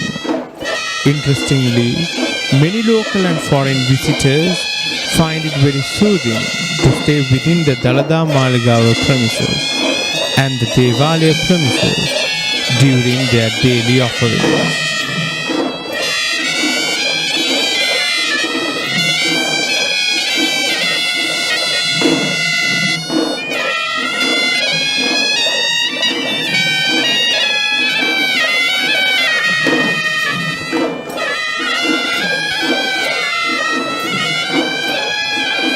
During the Devala, the entire surrounding of the temple of the tooth gets filled with a symphonic sound of heavy sea. which dives deep into our blood and creates a patriotic feeling about ourselves, our religion, our culture, and our traditions.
The costumes of upcountry heavy seal instrumentalists consist of a traditional headgear known as the uramala, the ready kadukka, the earrings, karatalla or the neckpiece, the punanula, the beaded chain that is cross-worn across the body, bandivala, the elbow bangles, panchavadam, the red cloth, and berared, the white cloth, pakulpati, the cloth anklets, the pyjama trouser, ridi havadiya, the silver chest ornament, and the silambu, which is the heel covering.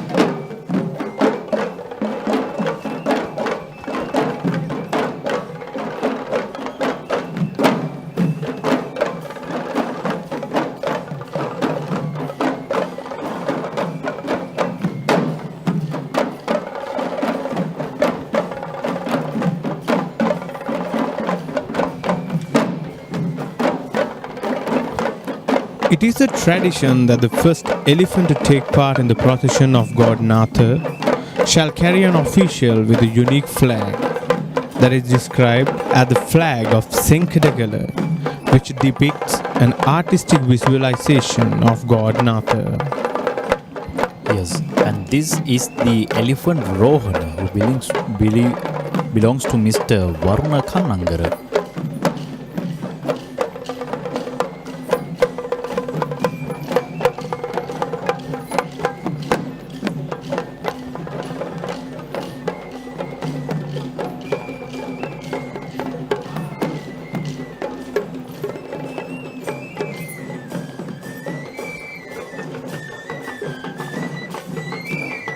Followed by the elephant Rohana is the troupe of Lee Kelly dancers trained by Mr. Upali Dharmaratna.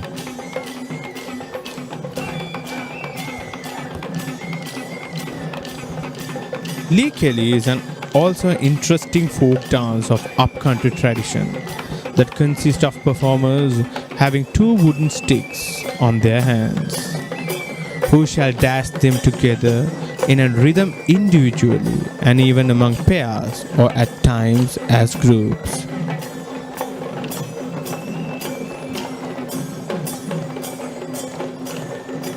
Being a folk dance itself, this dance too sets a village picture for the audience, but the origin of the exact movements performed can be guessed as the ancient practices for war battles among the folk lifestyle.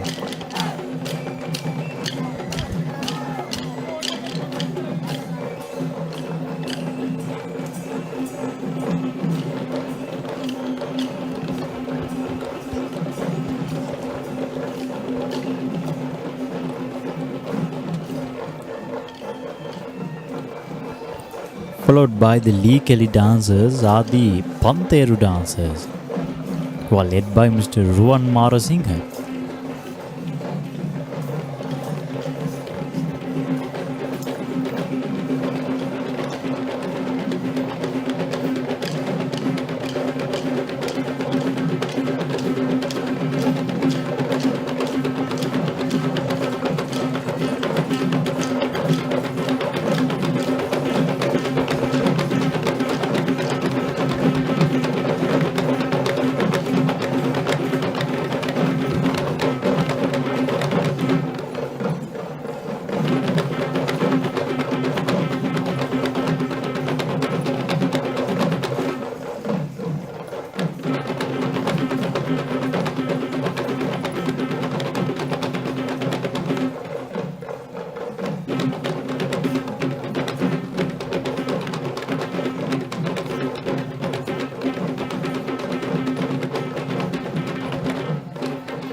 The origin of Panthear work consists of several legends that are believed since the time of our ancestors.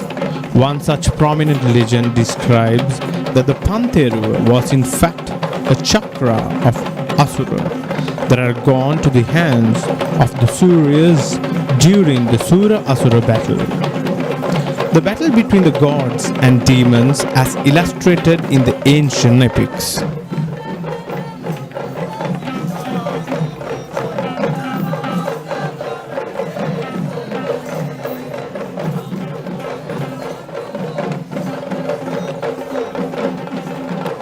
Followed by the Pantheru dancers, we have the elephant Kandula, who belongs to Mr. Dhammika Samarakkodi.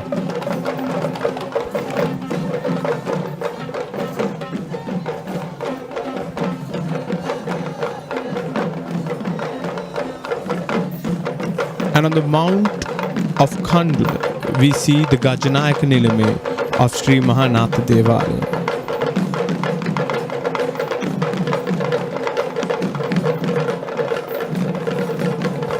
And these are the Thammattama players who are performing with great dignity in the Sri Natha Devala procession.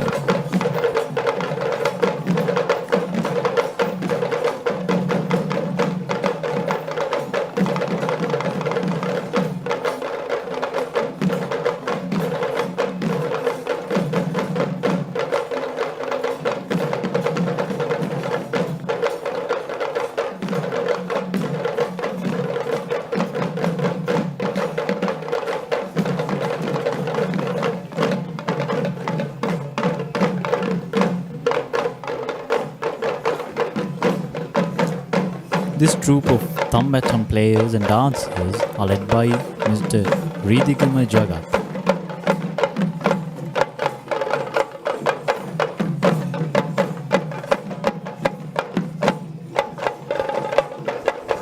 When talking about the Devalaya of Sri Natha, it is believed to be built as an offering towards God Natha by King Vikramabahu III, and the royal buildings, including the palace, had been built in its surrounding. The Devalaya is built in a form of Gedige Devalaya, which is an Indian architectural style during the Gampala era.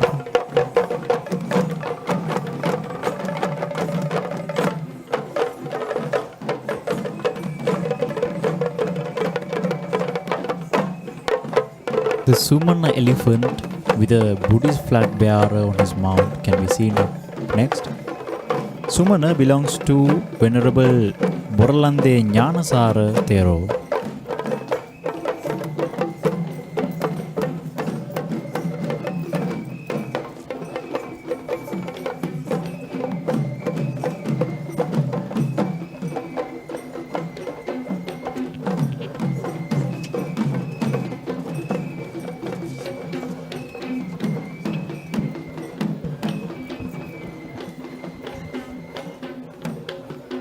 The troupe of Sabarang dancers of the Sri Natha Devala procession can be seen up next, which is led by Mr. Dilshan Shalika.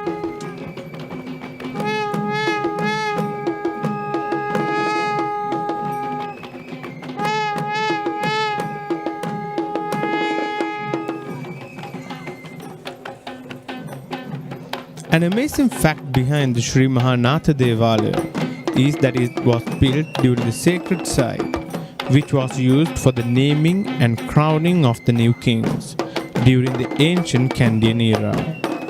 The inheritors of the crown would customarily visit the Vishnu Devala first and then arrive at the Sri Natha Devala to pick their favored name as the king among the golden nameplates and then be crowned amidst all worship and respect.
There are many forms of Rabana in Sri Lanka.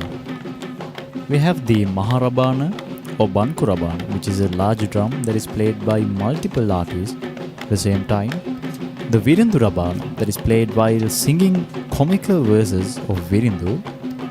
And the Atrabana, which we see now that is most prominently seen in dance-related performances. We also hear a version of as Karakavime Rabana or spinning Rabana, which is in fact the same Atrabana with a dent curved in its middle.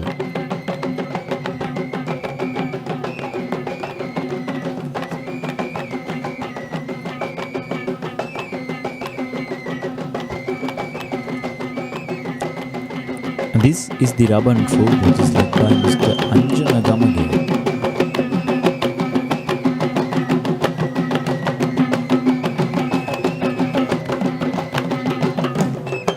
The Rabang dance involves Atmaru or changing of hands while performing this dance, and the tunes we hear being played by these dance orchestras are authentic recitals that are exclusively to the Rabang dance itself, which are known as Rabang Kavi.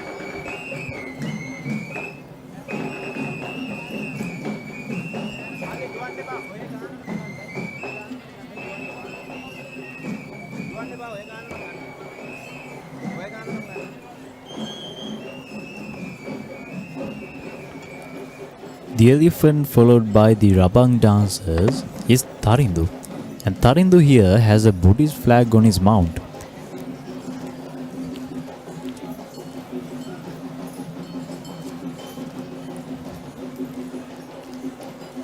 The Tarindu elephant here belongs to the Kirivihera Viharasthanaya.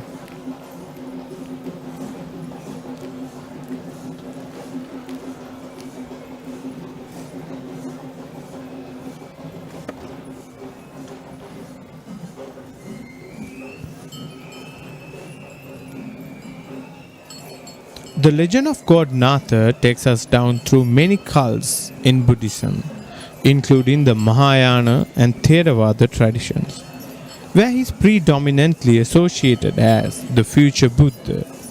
In the Sri Lankan history, there are recorded evidence and mentions of God Natha in the Sandesha of Tisara, Gira, and Kol, where God Natha was one of the prime deities who was seeked by the ancient kings of Sri Lanka.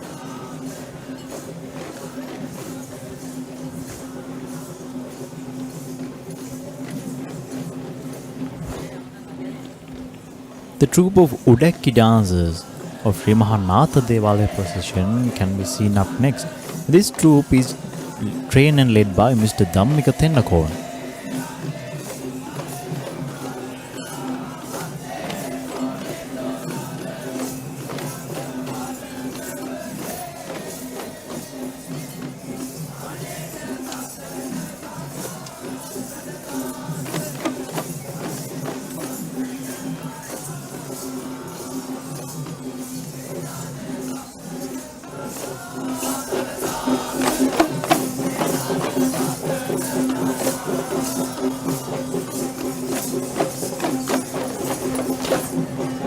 Udaki Gataya is a very special episode of Udaki dance performance, where we saw the performers grouping up into subgroups to create a knot out of their drums. This is fascinating how to see it has been tied and removed in compliance to its dancing orientations. This shows great collaboration and devotion in this particular dance which is offered to God Natha. Followed by the Udaki dancers, we have the Naiyandi dancing troupe of Sri Natha Devala. And this troupe of Naiyandi dancers are led by Mr. Indika Pradeep Valikumbura.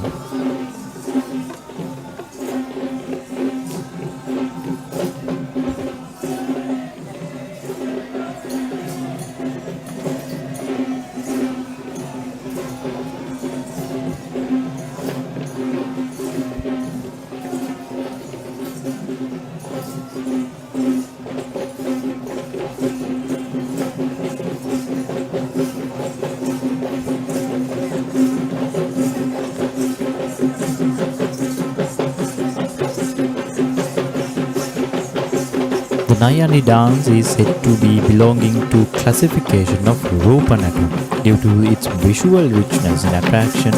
This dance is also known as Adavis, meaning half of the West costume, and at times even known as Panikachi, that relates to the special head turban that is worn by the Naiyandi dancers.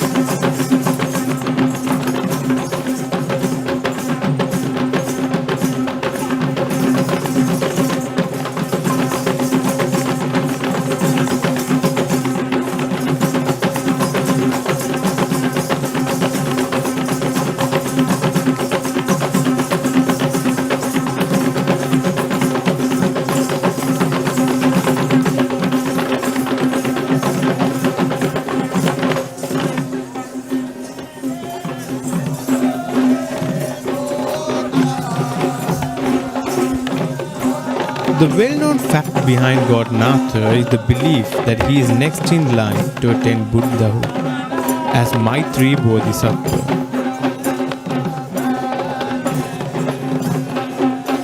The elephant followed by the Naiyandi dancers is Sakura, who belongs to Magistrate Thilinga Gamage.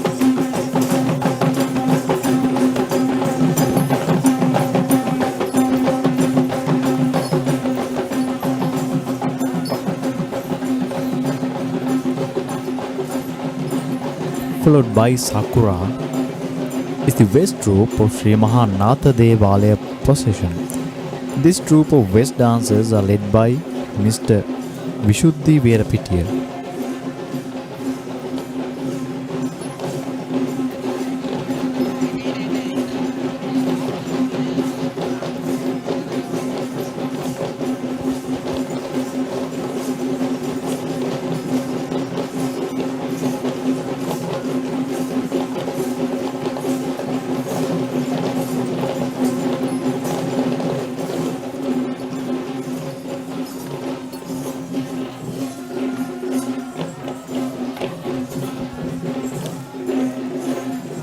It can be noticed according to the epics and legends.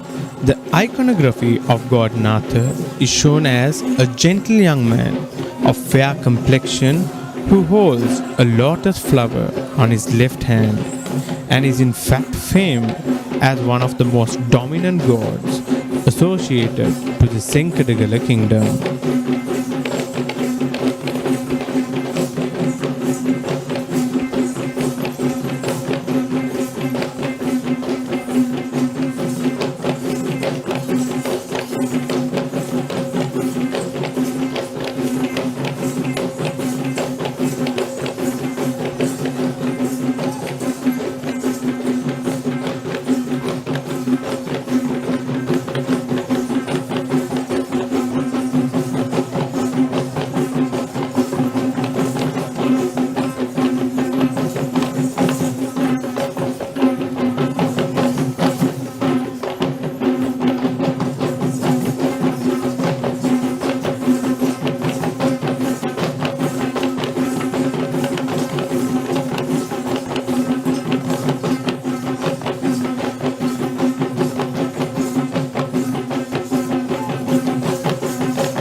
Chief Trustee of Sri Natha Devala can be seen before the tusker.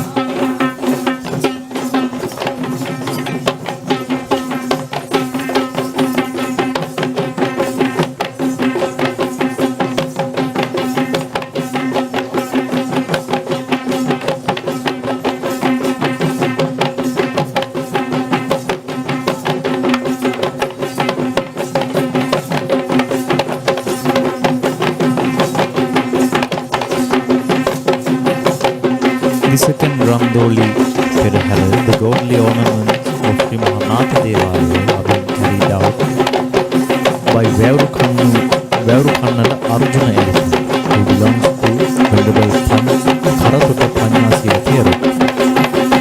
Veurukannala Arjuna is led by Elephant Quail, who belongs to Mr. Mahinda Nilame, and the Elephant Kandy belongs to Venerable Devala Dhammasena.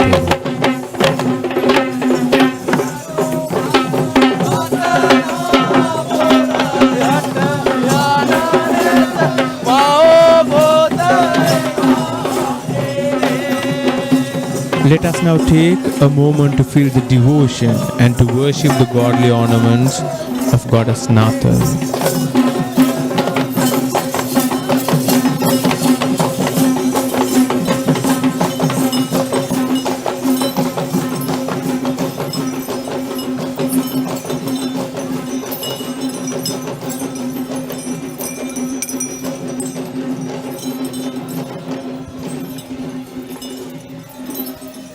The second troupe of West dancers, the Sri Natha Devala Procession, which is led by Mr. Asanka Karunaratne, can be seen up next.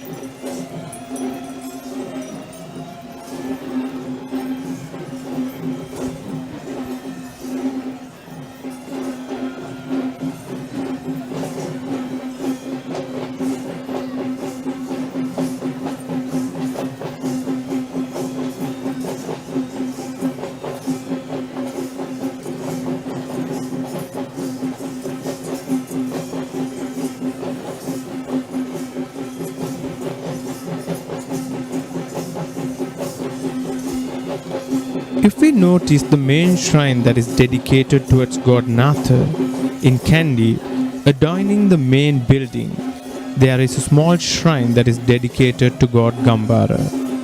It is believed that the Dutch armies had used this space as their resting place when they arrive to meet the king. Another highlight of the Natha Devala premises is the historic Valbodhya, which is worshipped by all the devotees who visit Sri Dalada Maligawa.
Followed by the West dancers representing the Gajanayake Nilame of Sri Natha Devala.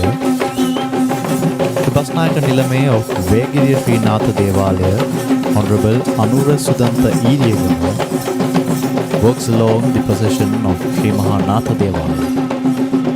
Guarded by the Mura Ayudha bearers of the Sri Lanka Civil Defence Force of Pallekele.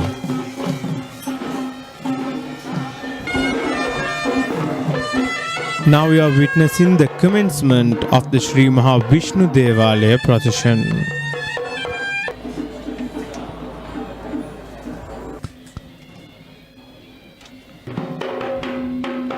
The Sri Vishnu Devala in Kandy, that is also prominently identified as the Mahadevala, or the Great Shrine, is the main shrine in the hill capital that is dedicated to Lord Vishnu among the Satara Mahadevalayas in Kandy.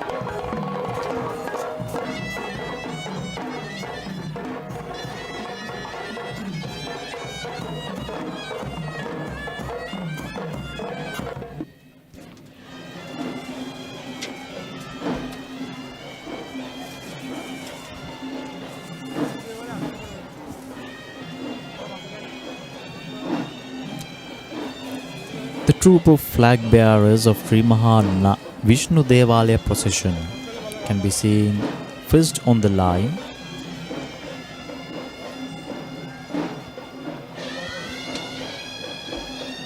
The only collection of flags that are being carried in the procession of Sri Vishnu Devala would be the Palat Kodi, or the flags that represent the states and the counties of Sri Lanka.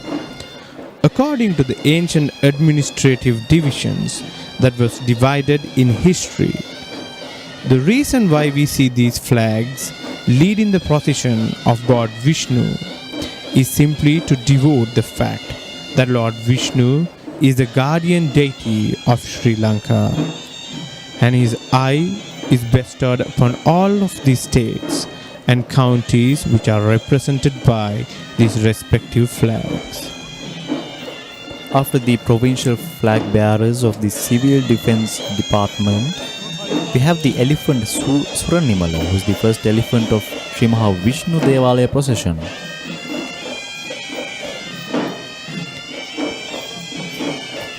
It is the ancient tradition that the first elephant to take part in the procession of Sri Maha Vishnu Devala shall carry an official holding a special flag that is affiliated to the customs of God Vishnu, which is the Irahanda Kodiya, or the flag that illustrates the sun and the moon.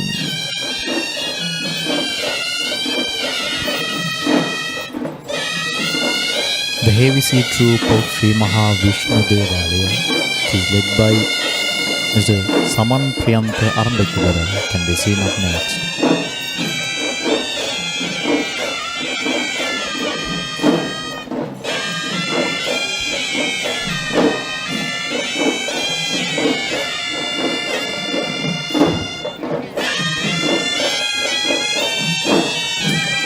It is fascinating to know how all these blends of these instruments individually to the symphonic sound of the overall ensemble of heavy sea. When musically analyzing the instrumental on its own, we see the Dalada is used to create a deep echoing sound. The Thammattama, on the other hand, creates a noise that is heard to a far distance, while the Horanava creates a high-pitched wind noise. And all the others put together creates the iconic symphony that covers the heritage of Sri Lanka.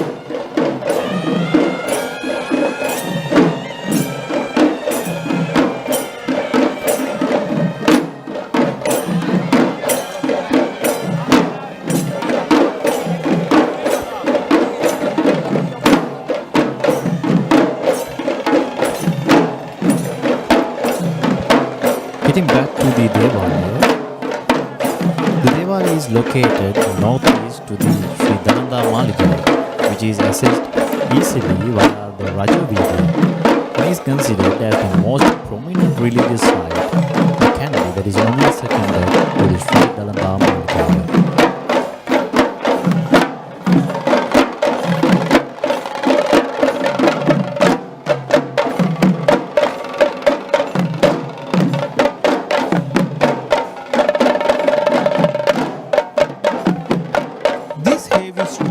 Is in fact the exact ensemble that takes part in all events mentioned throughout the rituals from Alut Nuvara to Kandy. And apart from the Kapsitavima, this heavy troop of the Sri Maha Vishnu Devala is designated ensemble that is tasked with alarming the other four Devala shrines. On the right to the team that leaves for the Diya Kapima, or the water cutting ceremony, that is one of the final rituals that are conducted on the following morning at the end of the final Randoli.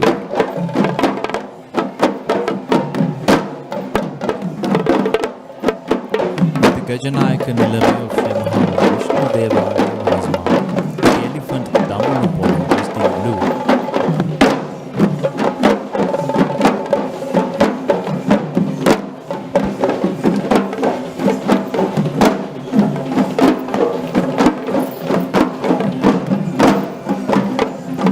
Troop of Pantheru dancers of Sri Maha Natha Devala, while trained and led by Mr. K.G.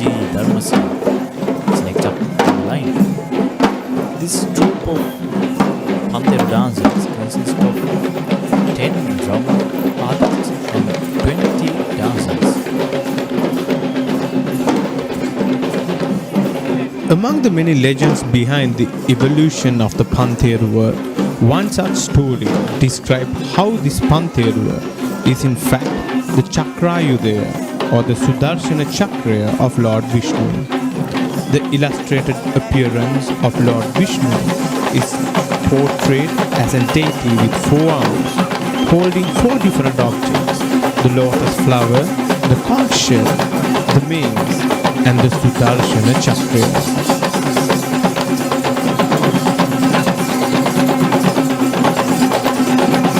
swirling disc that is described as the most powerful weapon that could defeat the strongest of enemies. In that sense, the Pantheru dance, literally affiliated, and the importance it engages at the dance is to perform this episode in the Perahera that is dedicated to Lord Vishnu.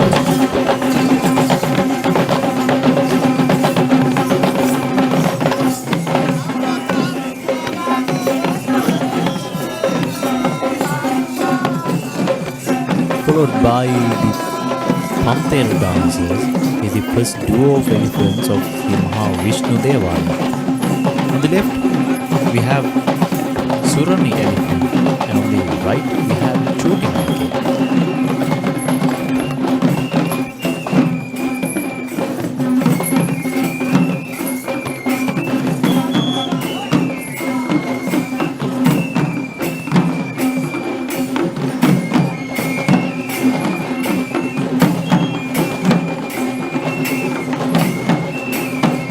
Different sources of history have pronounced this deity in the Devalaya by different names. There one such evidence noted by the English prisoner Robert Knox that called the deity in this Devalaya as Alutnuvara Devi, who had been brought to Alutnuvara in Kegol from Devinuvara in Matara, while another legend identified this god as Upulwan Devi, which translates to the blue color god.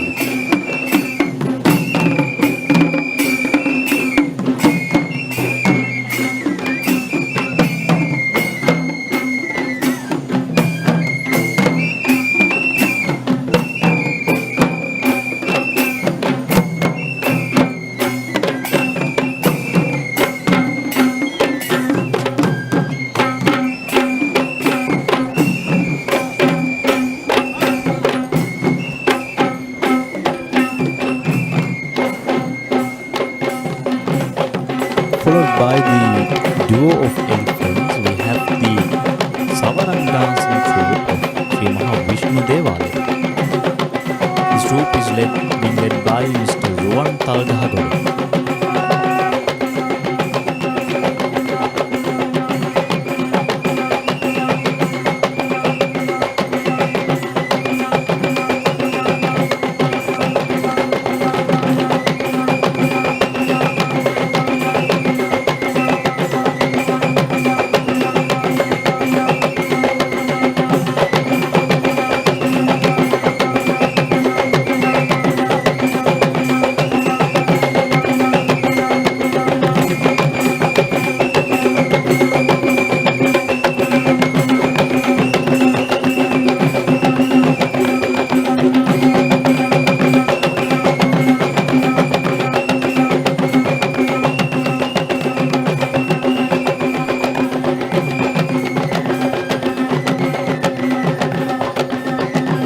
Among the diverse religion beliefs that are observed in this island nation, in Sri Lanka, Lord Vishnu is a virtuous god who is popularly being worshipped by both Sri Lankan Hindus and Buddhist devotees.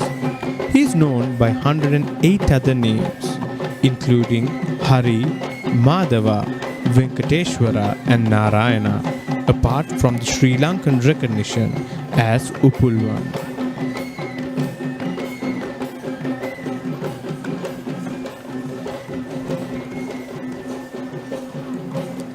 Paravisandesha anthology that was written in the 15th century describes Lord Vishnu as the destroyer of Asura, which hints a belief similarity between Lord Vishnu and Rama of the great Indian epic of Ramayana.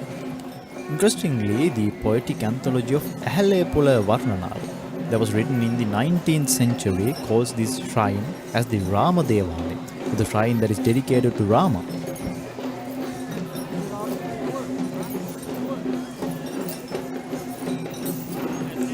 And next up we have the second duo of elephants, who are the Mudunkot elephant and Kottave elephant.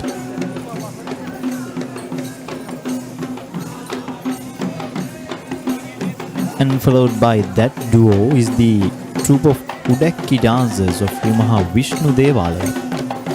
This group of Udaki dancers are trained by Mr. Konda Samansit.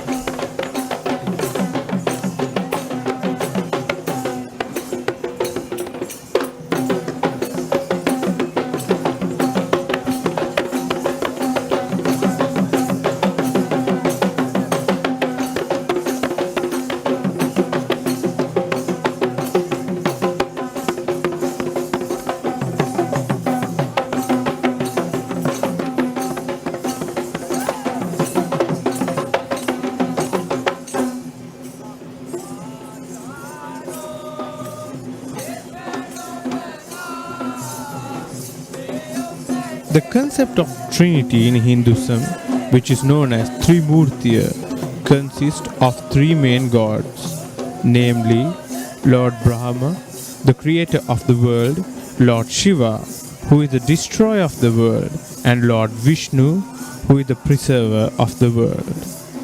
Apart from the Trimurti, another concept of Hinduism, named Smarta, involves Lord Vishnu, where 5 deities including Lord Shiva, Lord Shakti, Lord Ganesh and Lord Surya, and Lord Vishnu himself, who promotes equal faith to all 5 of these deities.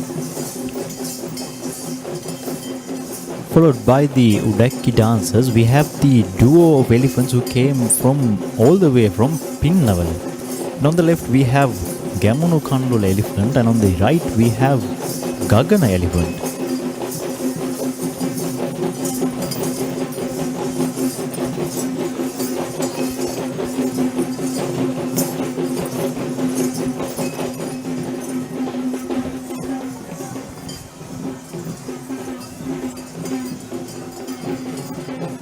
The troupe of West dancers of Sri Maha Vishnu Devala is approached.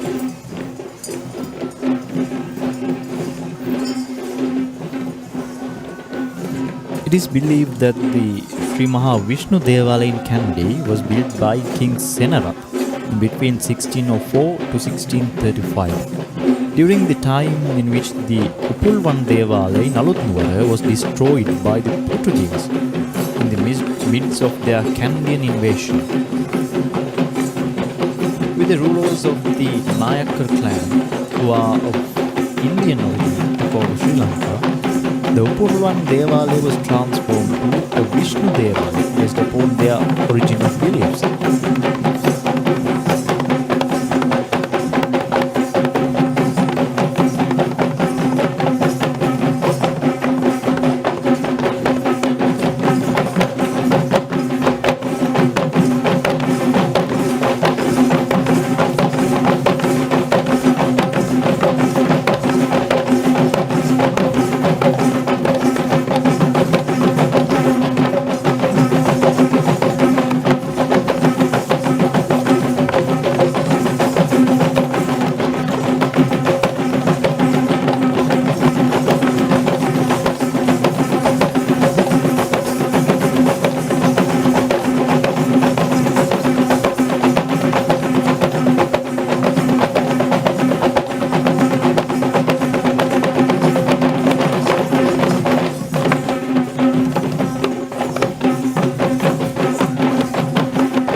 Clad in white is the chief trustee of Sri Maha Vishnu Devala before the tusker.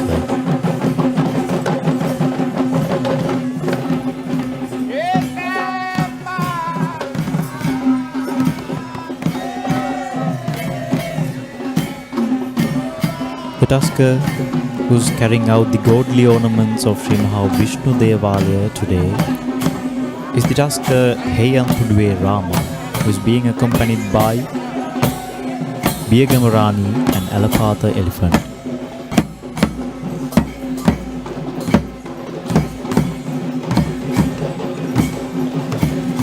Let us now take a moment to feel the devotion and to worship the godly ornaments of Lord Vishnu.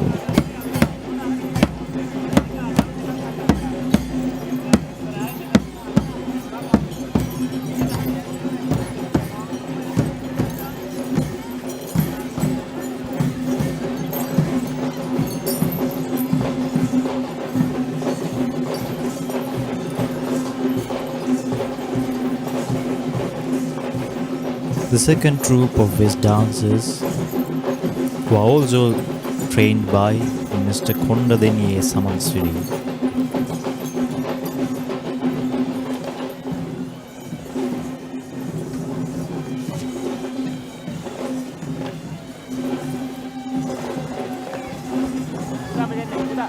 Lord Vishnu is believed to be dark in skin tone, which is the same reason why his illustration is shown in the color of blue. His appearance illustrates Lord Vishnu sitting on the mythical bird Garuda, known as Gurula in Sri Lankan context, holding a lotus flower, mace, conch shell and the Sudarshana chakra in his four hands.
Working along in the path of procession, in between the guard of the Muragada bearer, representing the Gajanayake Nilame of the Vishnu Devala, you now see the Gajanayake Nilame is a rural tribe affiliated to Vishnu Devala.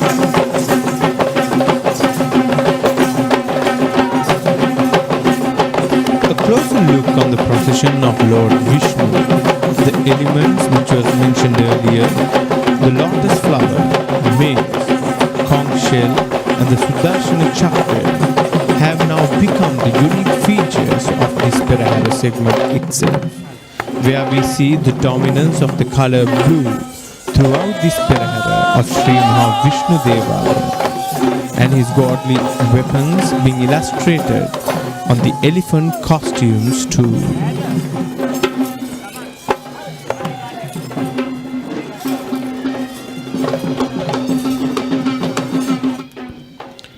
Now we are witnessing the commencement of the Sri Kataragama Devala, Kandy.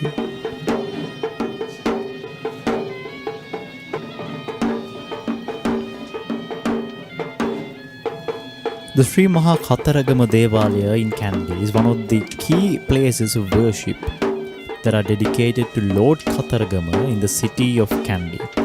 And the speciality of the Sri Kataragama Devala being the only out of the Satara Devala of four main shrines that is located outside the premises of Sri Dalada Maligawa, as it is located in the Kotugudalle Vidya, which was known as the ancient Kavikara Vidya, where the poets of the king had used to reside during the times of royalty.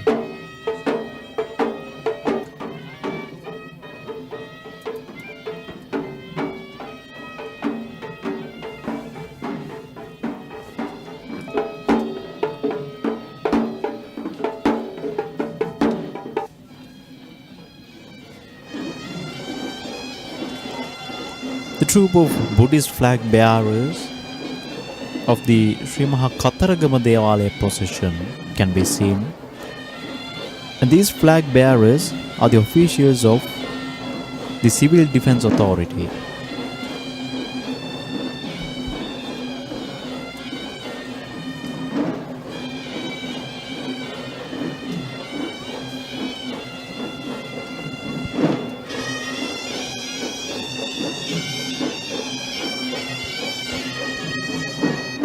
The opening representation of Sri Kataragama Devala are these unique flag bearers who showcase a variety of flags.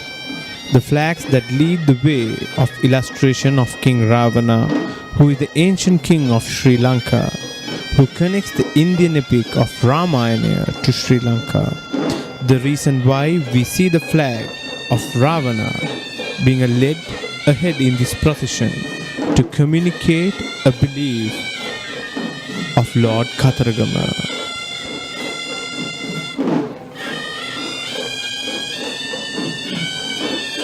The troupe of Hevisi of Sri Kataragama Devala, or else the Rajakari Karu, can be seen up next in the line. This troupe of Hevisi are led and trained by Mr. P.V. James.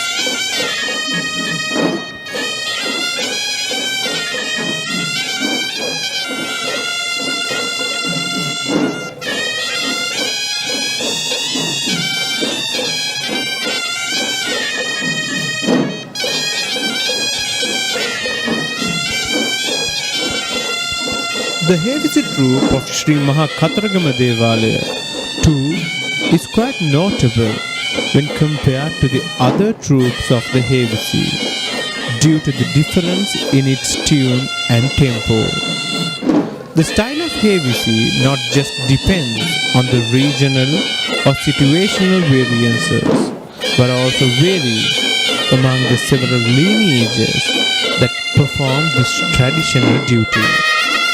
This Hevisi troupe that leads the procession of Sri Kataragama Devala, that is the healing lineage of P.V. James Guru Nuance, is distinguished for its fast tempo that is similarly unique to the customs of rituals affiliated towards Lord Kataragama.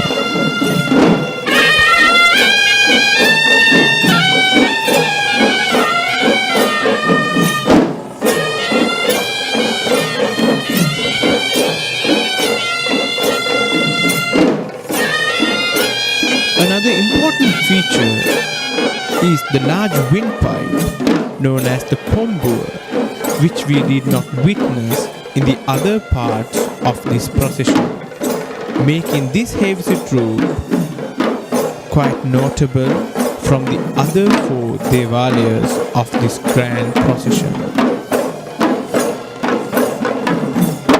The Sri Kataragama Devala had been built during the reign of King Narrations, who ruled the country from the year 1707 to 1739, where it was considered as personal Devala shrine to the Canadian kings for their devotional rituals in order to receive blessings of Lord Kataragama.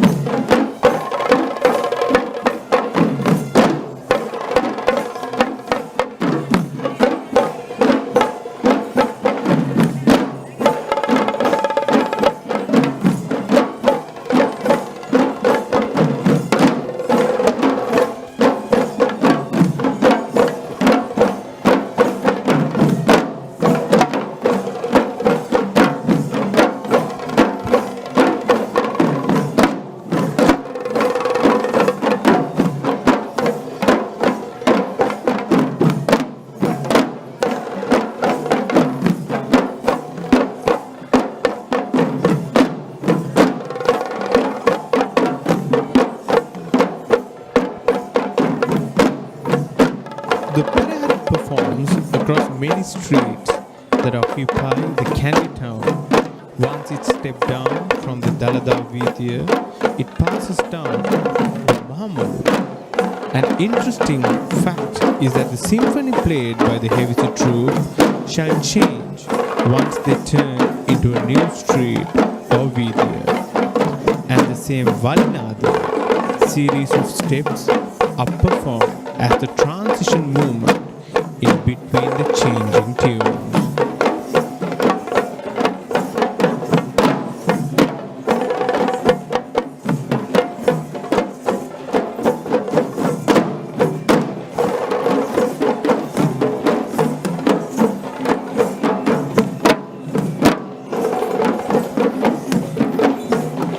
The elephant in bright red is the Kempitiye Athena, who belongs to Mr. Anura Kempitiye.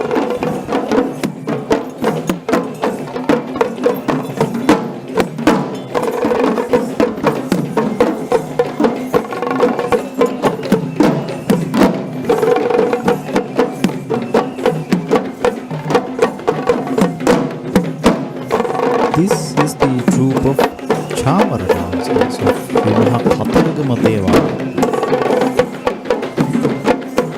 The dancers are trained by Mr. Hasitha Ramanayake of the Hasitha Ramanayake Aesthetic Academy.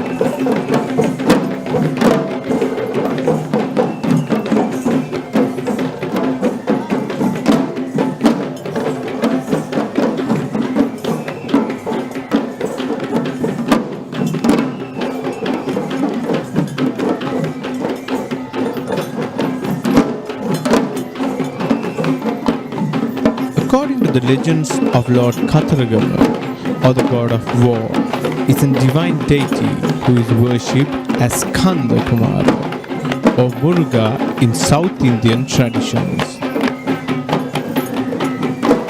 and as Kataragama Devala in his Sri Lankan cult. He is considered as one of the most powerful deities who has an appearance of 6 heads and 12 hands, who sits on the peacock with his consorts Devana Amman and Wali Amman.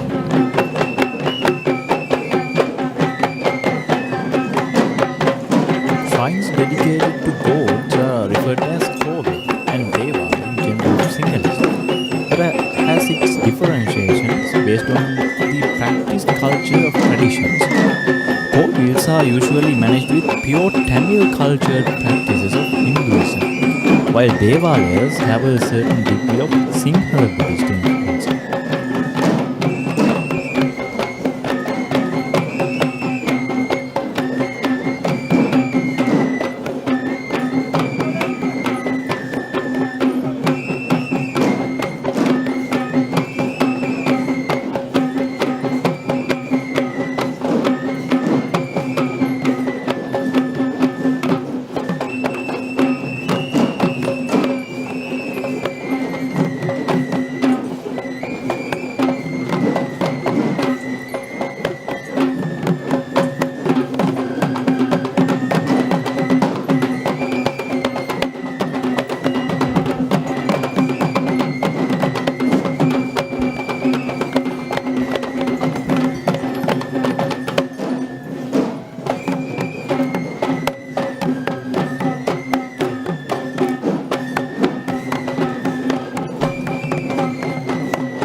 The ancient poetic anthology that was written during the kingdom of Kotte, that is famously known as the Salalihin Sandesha, quotes, the white tuskers in motion along with majestic elephants are one of the supreme sights of auspicious visualities, and the Chamar dance is certainly an inclusion to add more auspicious value to this Perahera. Chamara is a popular upcountry folk dance. It is one of the most visually mesmerizing dance acts of the Perahera.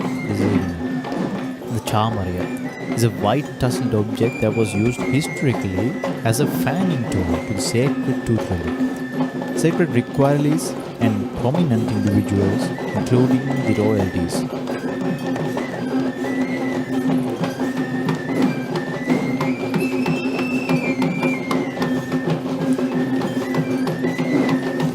Followed by the Chamara dancers is the elephant Sudumanike, and Sudumanike belongs to Mr. Buddhika Miriyalla.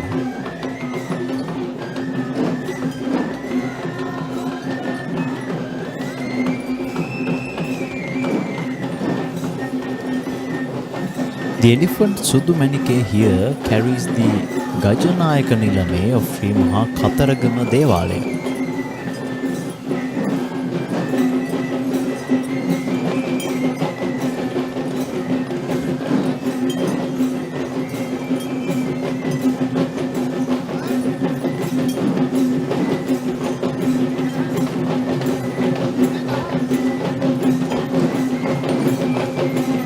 And with that we see the entrance of the Naiyandi dance troupe of the Sri Maha Kataragama Devala procession. Yes, and this specific group of Naiyandi dancers are trained by Mr. Pradeep Nishank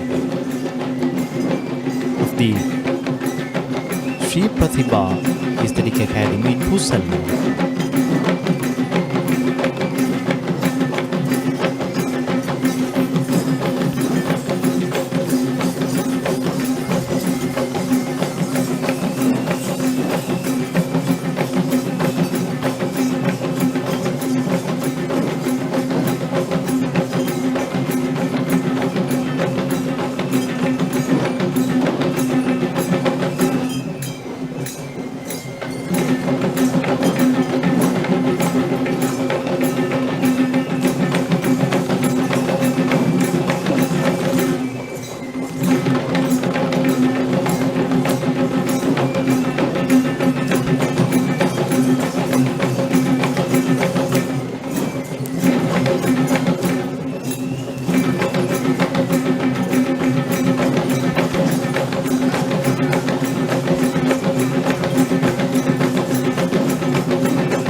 The Kataragama Devala in Kandy too has its practices of a variety of Tamil-influenced rituals, such as the annual Theru festival that takes place annually in the month of June, and the chief priest or the Iyer hailing from an origin of South Indian Brahmanic lineage itself.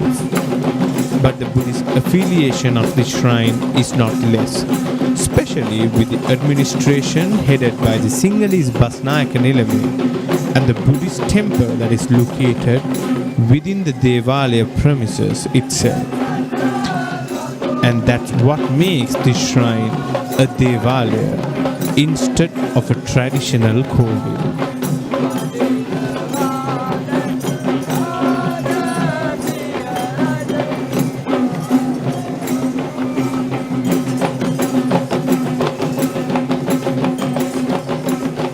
On this year 2025, we are witnessing the graves of the 1715 Perahera that had begun during the reign of King Kirtishri Meghavarna, who pledged that the relics must be carried around the city once a year.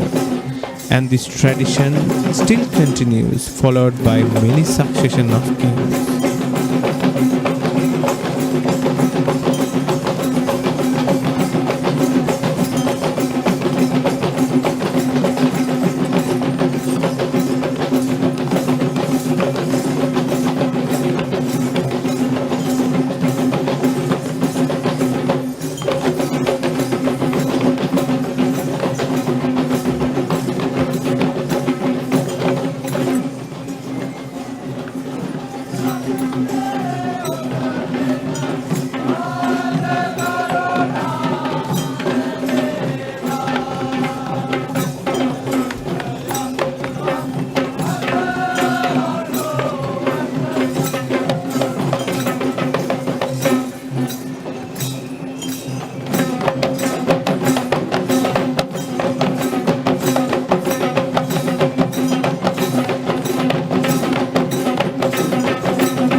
followed by the Naiyandi dancers, is another female elephant who belongs to Mr. Habarana Premasiri Ulwarachi.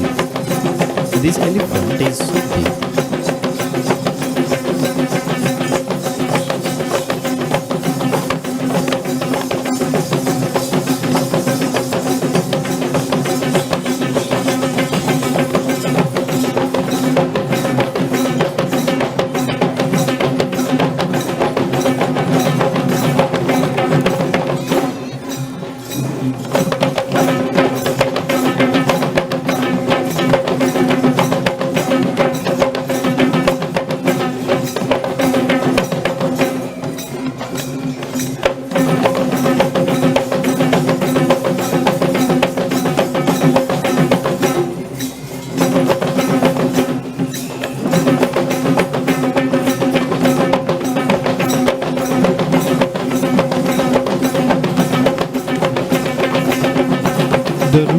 Kataragama Devala that is located in southeastern Sri Lanka is the headquarters shrine of Lord Kataragama that was visited by the majority of Sri Lankans from history till now.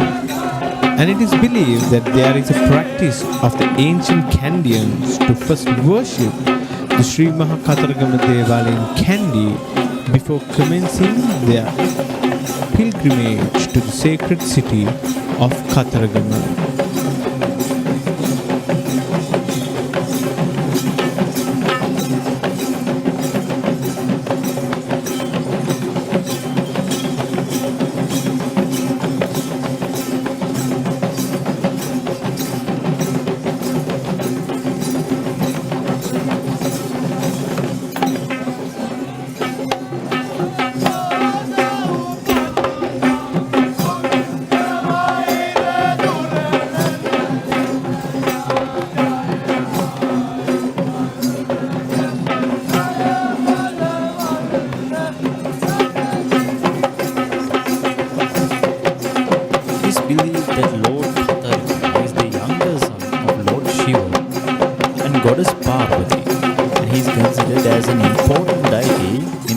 Subcontinent since the ancient times, worshipped as Mahasena and Kumara in North India, and is predominantly worshipped in the state of Tamil Nadu and other parts of South India, Sri Lanka, Singapore and Malaysia.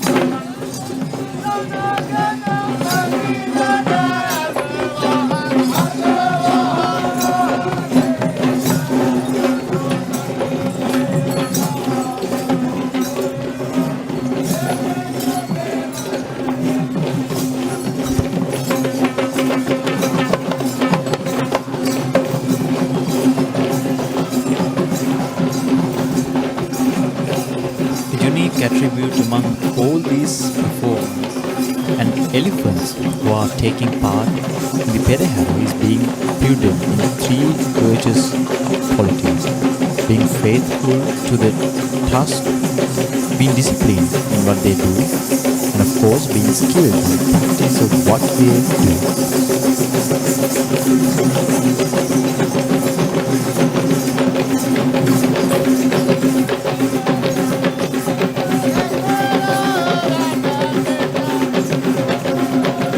Followed by the elephant Suddhi, we have the troupe of Panteru dancers of Sri Kataragama Devala.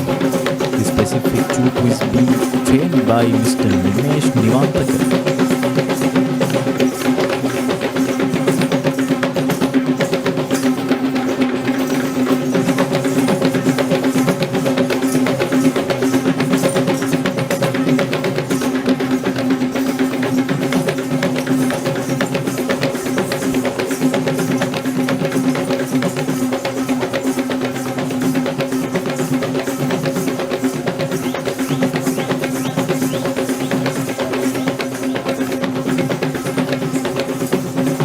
Pantheru has a circumference of 28 inches and 5 mini cymbals attached to its rings. The tradition behind the Pantheru describes 5 ways in which the Pantheru should be held by a dancer. And we too could carefully notice how the performers change hands in between the dance moves, perform in circles, perform stunt flips, and many more thrilling episodes to captivate the attention on the onlookers.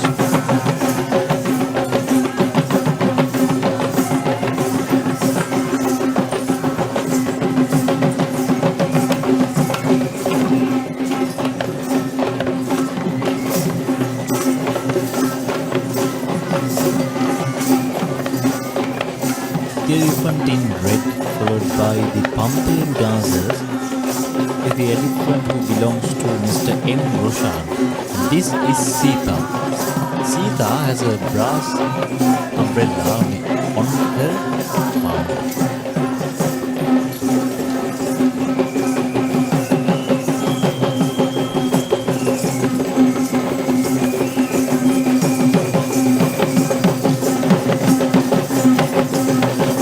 Followed by Sita is the dancing troupe of Paturu dancers or the Paturu Narrations. This troupe of Paturu dancers are from the Pasitha Ramanayake Aesthetic Academy.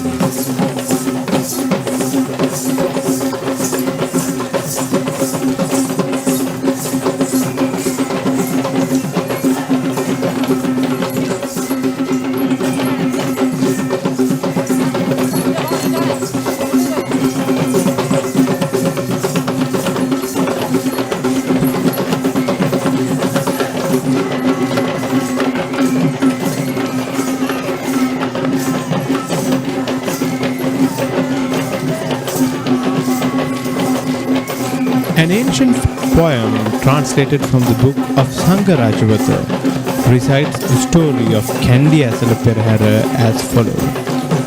The kingdom of Sinkadaga, the procession of the month of Esala, held from the times ago in favor of the god Sabarang, led by grace of the Buddha, followed by his deities. The Perahera shall perambulate just as the kings did commemorate.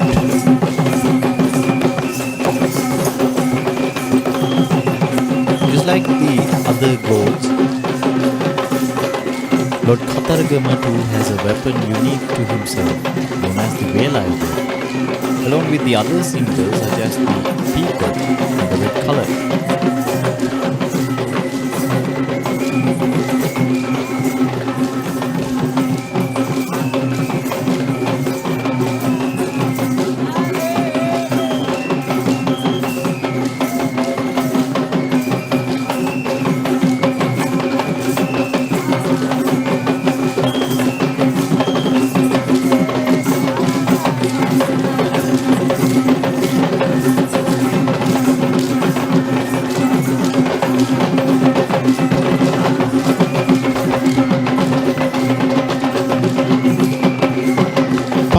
Is an upcountry style folk dance act that is known for its faster tempo when compared to other folk dance acts that is performed in the country.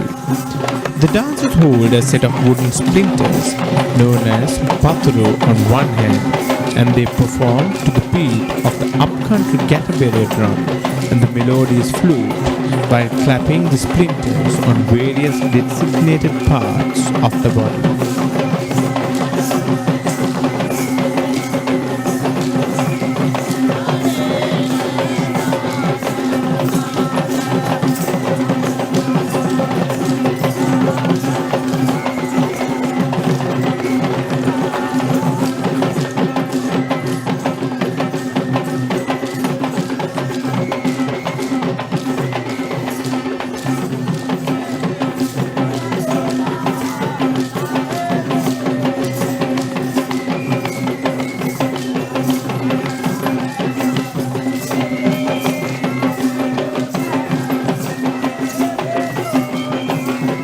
Paturu dance may explicitly seem as if it's an singular choreograph, but careful attention will show how this dance involves group work, where we see the performers collaborating with each other as a group and in subgroups that highlights the unity and harmony among the village youth of Lanka.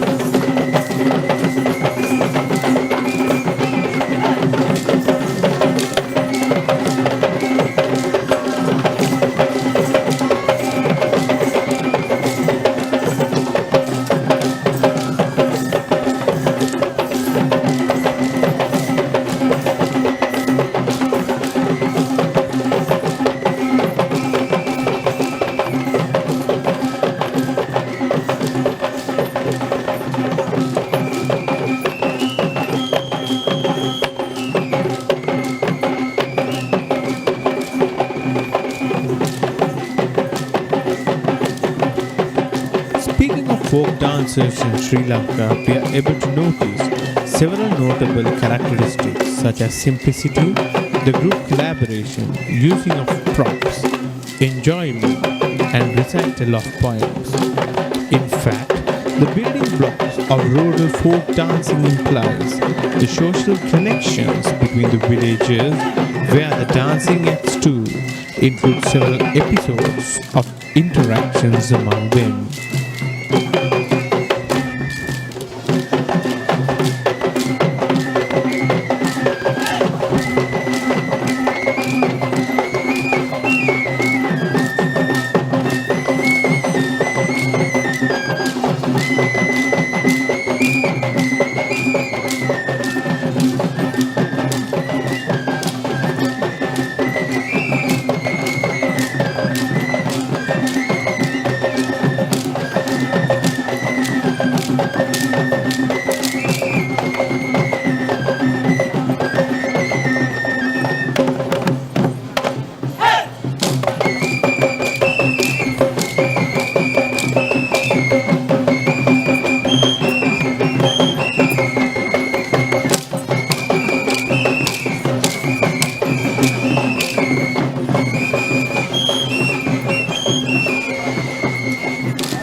Followed by the troupe of Paturu dancers is a cobra canopy bearer on the elephant Godagama Rani. Godagama Rani belongs to Mr. Nalaka Jayasinghe.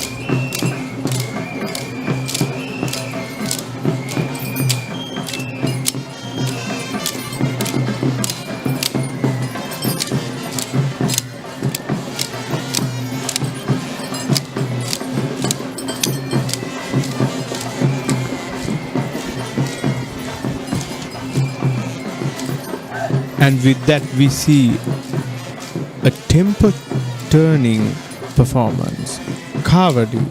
Among the many different offerings that are made towards Lord Kataragama, Kavadi dancing is renowned as one of the most prominent dances of devotion that is performed to impress the likings.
dance ritual originates from South India by the name of Kavadi or the burn dance.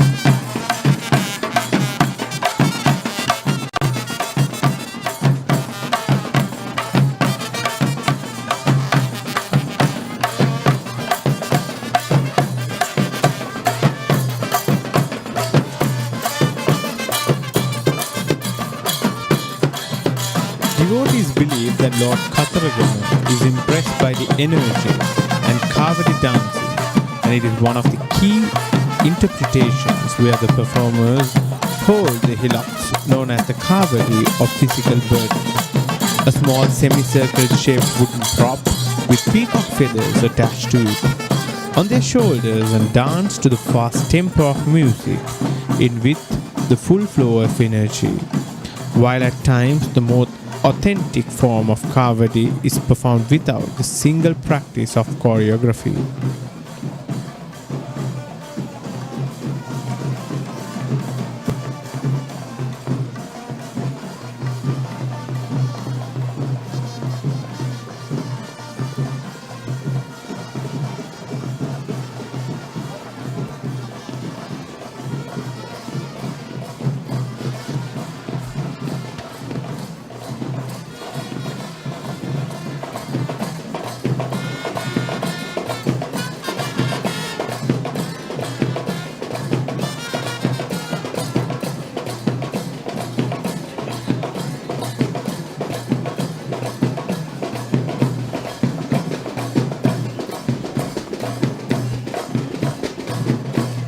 And this version of Kavadi is known as Bhakti Kavadi. When compared to the earliest Kavadi, this Kavadi performance has a systematic choreography of steps to be performed during this dance performance.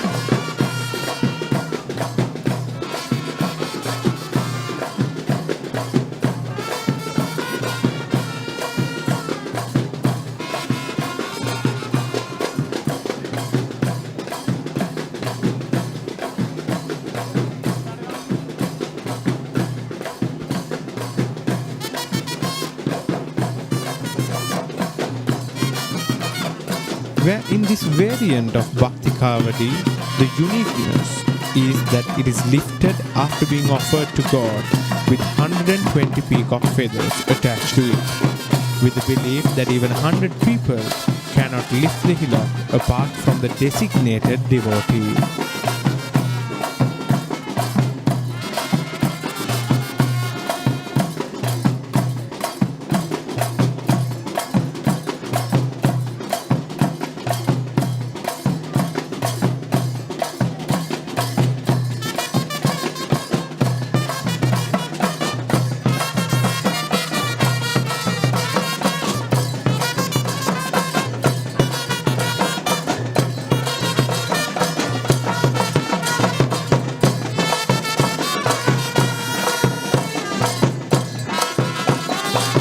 Group of Bhakti Kavadi dancers are from the Nipuna Aesthetic Academy and are trained by Mr. Deshan Nipun.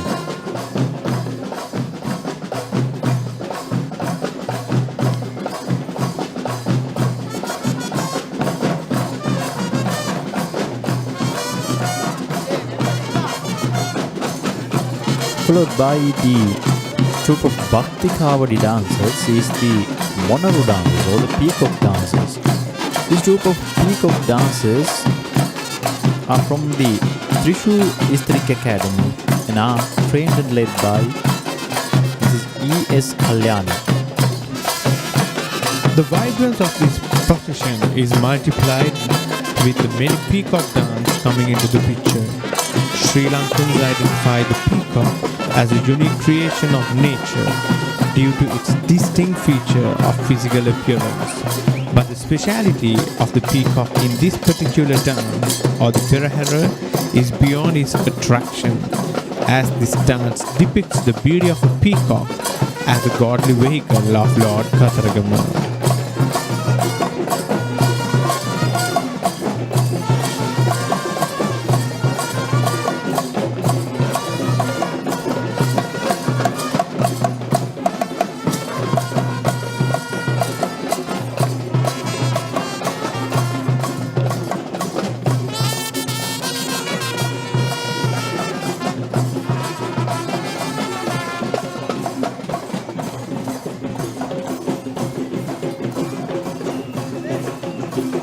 The peacock is in fact depicted in traditional Sri Lankan upcountry dancing in the Peacock Symphony, which is known as the Mayura Vannama, that uses the traditional upcountry dance movements to illustrate the charming beauty of the peacock.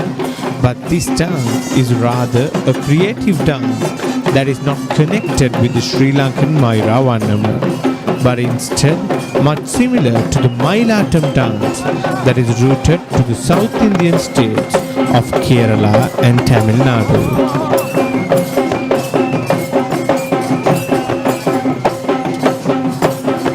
The significant features of this dance include the glittery vibrant costumes that are colored to the procession's glamour, and on the other hand, the large peacock feathered prop, as well as the facial expressions of these performers depict the charming grace of a peacock in its naturally romantic episodes of imprisonment.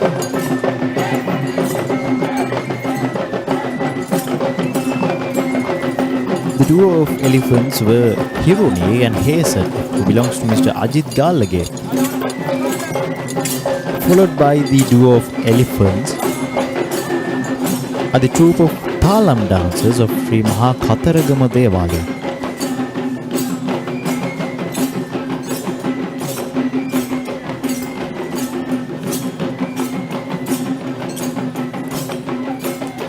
This troupe of Talam dancers are from the Saraswati Aesthetic Academy and from the Situkala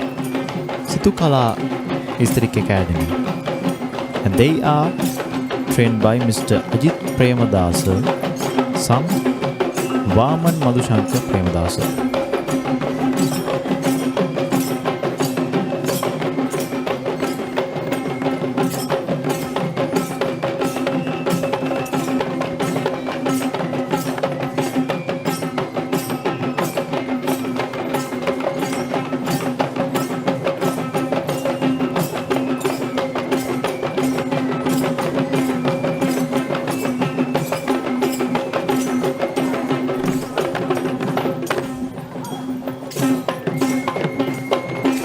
It is evident that the dance we see here are not an individual representation, but of a group. The interesting feature regarding the teamwork behind this dance is the presence of a leader, who we as audience are not bright enough to identify, but in reality, the publicly unidentified yet the present leader is the one who directs the entire team in their own ways of communication throughout the Perahera.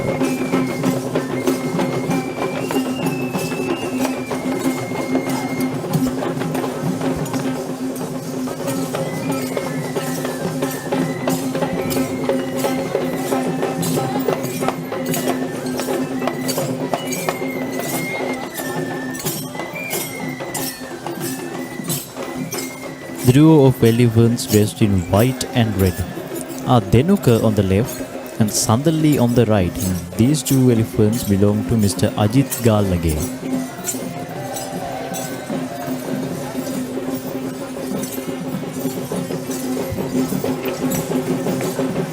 And this is the magnificent side of the Kandyan kingdom on the second Randoli procession night.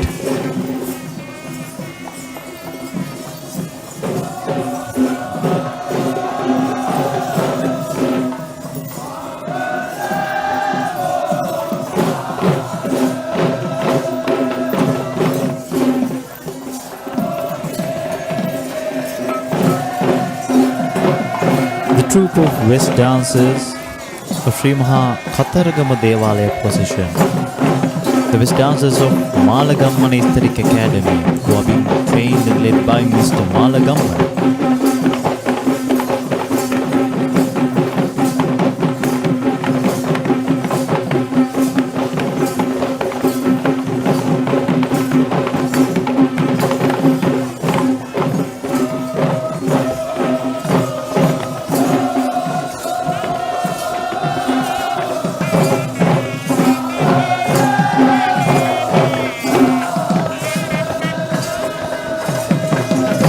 Lord Kataragama is believed to be the divine force behind the ancient king Tutugamanu in his battle against the Chola invaders of the Dravidian king Elara.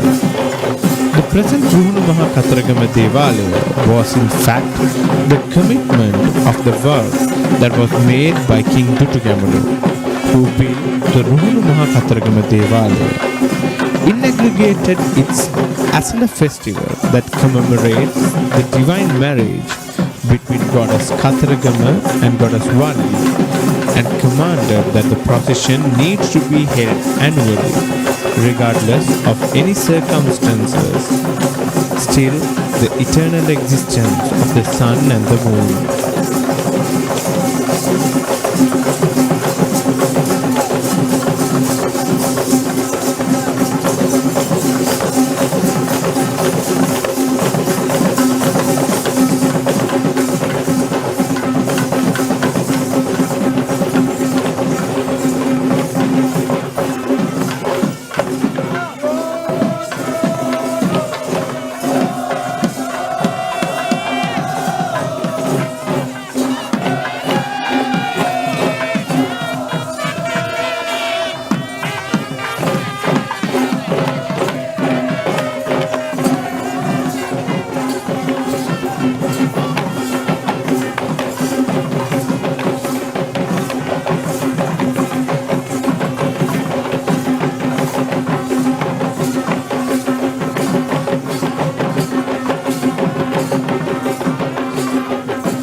Godly ornaments of Sri Maha Kataragama Devala on the second Randoli Perahera is being carried out by the elephant Aruna, who belongs to Venerable Hikkodai Chandi Mahini. Unlike the other four Devalayas, the chief priest or the Iyer of the Sri Maha Kataragama Devala in Kandy is not a Sinhalese origin, but he is in fact an Indian national who is in the traditional Brahmanic lineage.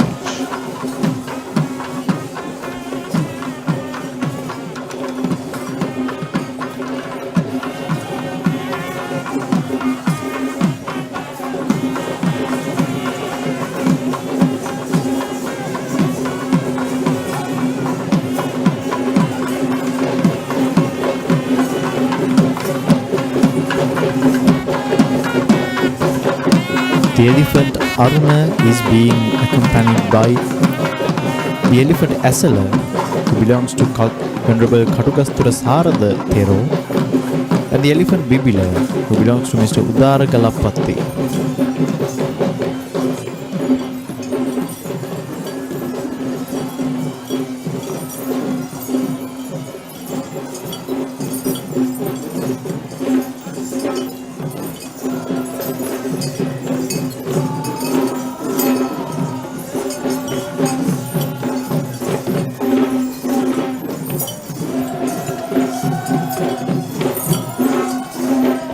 Followed by the elephants, we have the second troop of West dancers of Sri Maha Kataragama Devala Perahera. These are the West dancers of Maligawa Aesthetic Academy, who are trained by Mr. Maligawa.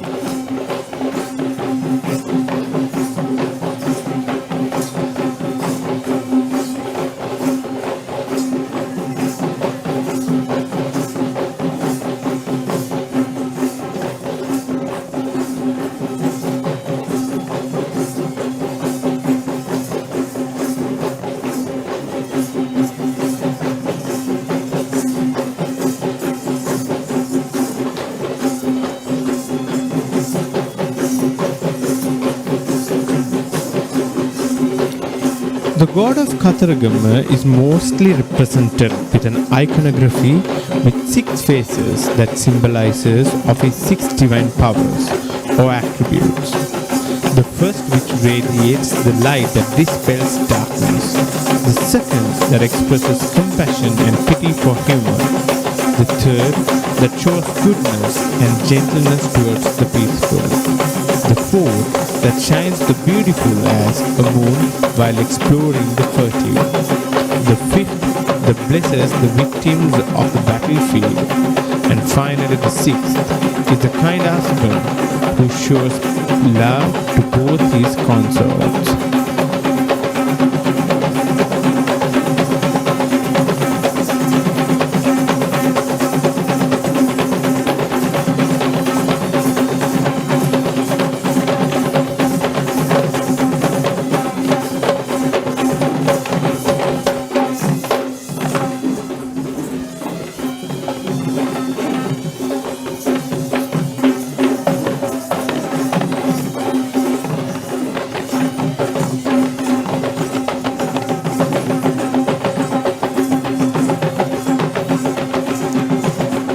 Gajanayake Nilame of Sri Kataragama Devala is being represented here by the Gajanayake Nilame of Sri Kataragama Devala in Ganegoda, Honorable Asanka Ranavani.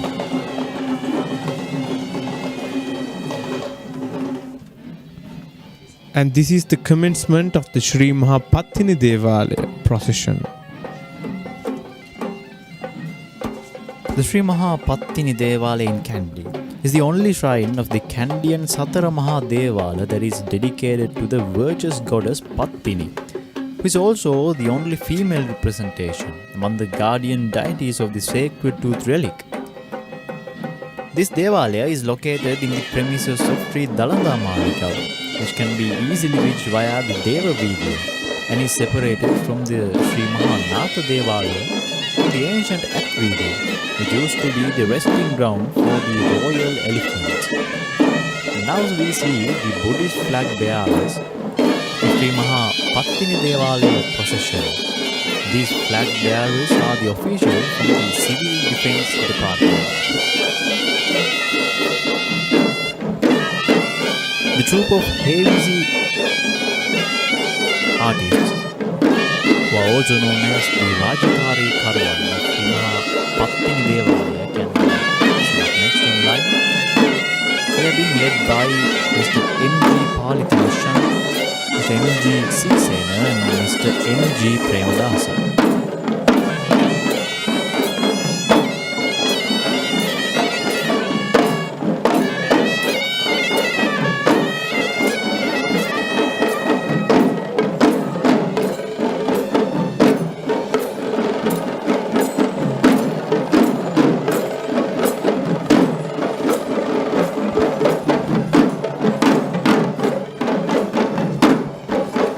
Just like how the heavy troupe of Sri Dalada Maligawa Procession engages in their own routine offering, the heavy troops of the 4 Randoli Perahera are the actual lineages who still perform in the daily, weekly, monthly and annual rites and the rituals of the particular Devala, as the Hemsi is not just a part of the Sri Dalada Maligawa's ritual, but is also similarly important to the offering of the Devala shrines, as the main Shabda Puja or offering towards the respective god. Interestingly, the tunes that have been played by these ensembles are the ones that are unique to the respective Devalayas.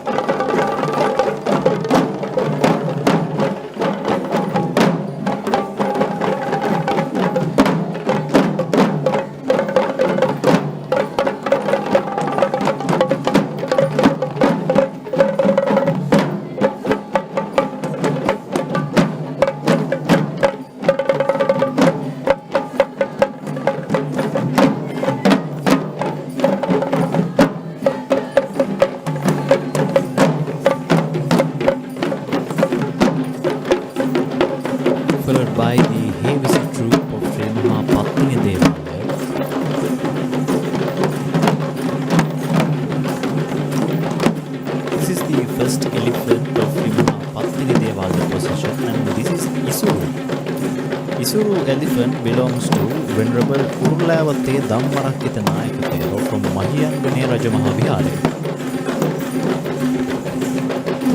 One may wonder if the elegant presentations of the Kandyan dancing is only based towards the males, as we noticed in the dances of West and Naiyandi. This thought is certainly proved wrong with this dance act, which is in fact the same Naiyandi dance we saw before, but this time a female representation that is choreographed in a way which suits the feminine atmosphere that is expected out of a female performer.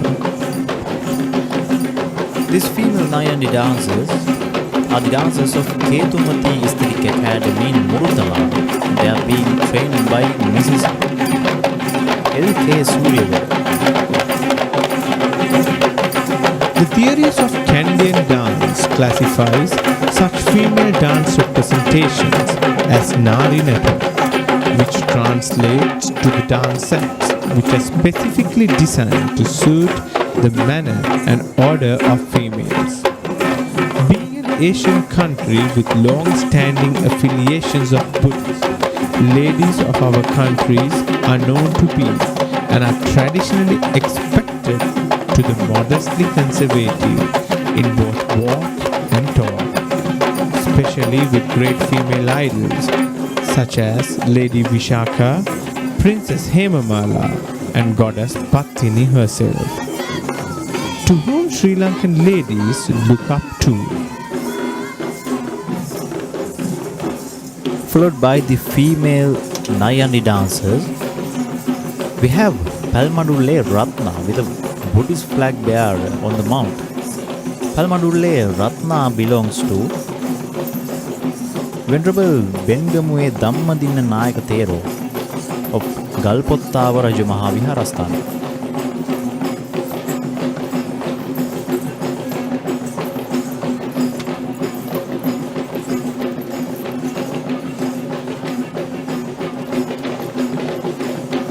Followed by Palmadulle Ratna, we have the Rabana dancers of Sri Patini Devala. These dancers are from the Rekha Aesthetic Academy in Yatihalagala.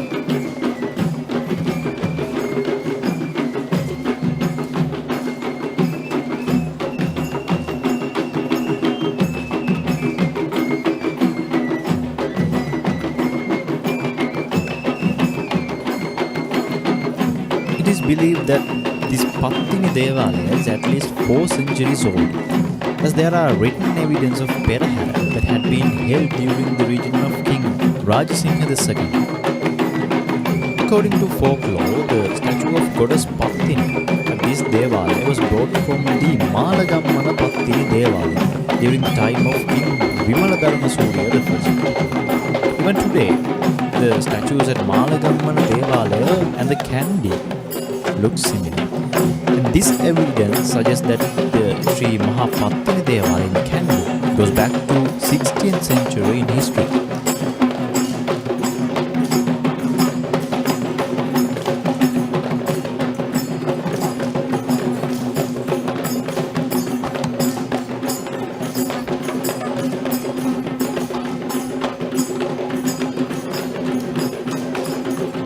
The male-dominated presence of artists that we saw previously on the perambulation are no longer visible as we see the entrance of the female representations, which is indeed the speciality of Sri Patini Devala Perahera. Being the only goddess that is venerated in this religious pageant, this segment of the Perahera not just celebrates the virtuous goddess of Patini, but it also celebrates the greatness of women and their values to the existence of this world.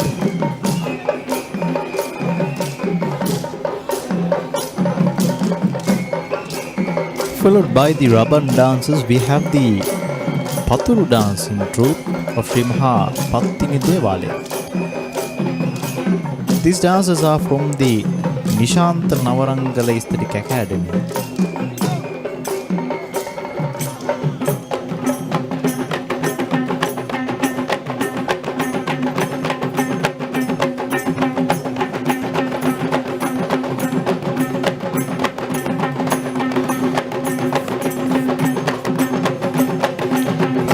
Kulu dance may explicitly seem as it's a singular choreograph, but a careful attention would show how this dance involves group work, where we see the performers collaborating with each other as a group, and in subgroups that highlight the unity and harmony among the village youth of Sri Lanka.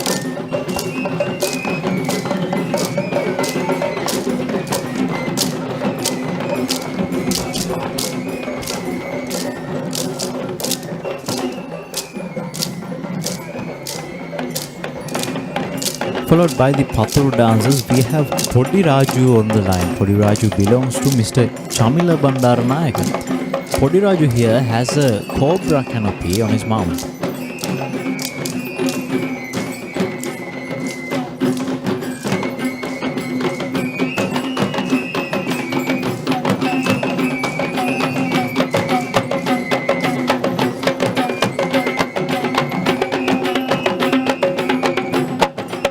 The troupe of Kulu dancers from the Suvisiri aesthetic school is next up on the procession of Sri Patini Devala.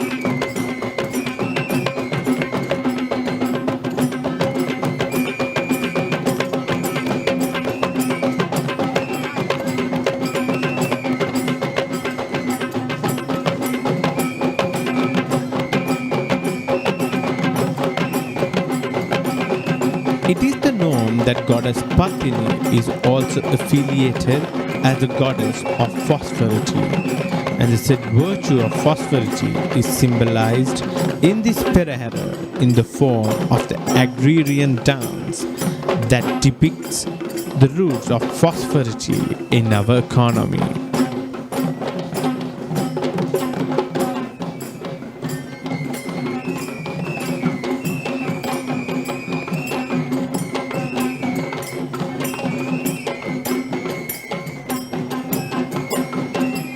The agricultural dance, which we call as the Goyamla in Sinhalese, is a beautiful illustration of the village folk who are engaging in their royal agricultural activities.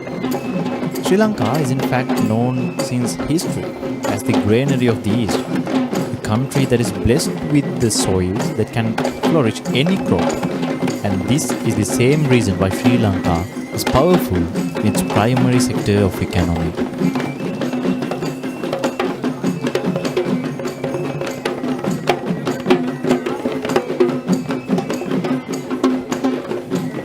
After Kulu, we have Colour, the colour dancing troupe of Sri Patini Devala. This is the dancers of Thandava Aesthetic Academy in Pujapati, who are being trained by Mr. Nalinda Rukman.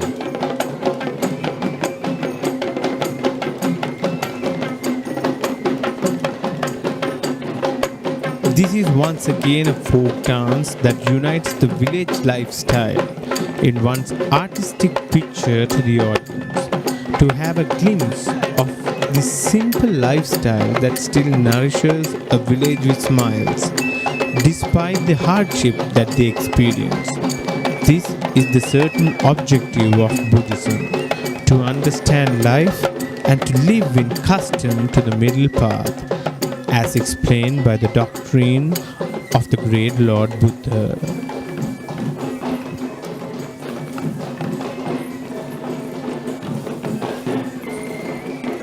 Followed by the colour dancers, we have Palmadulle Chula. Palmadulle Chula belongs to Venerable Bengamuwe Dhammadinna Nayaka Thero of Kalpottava Rajamaha Vihara.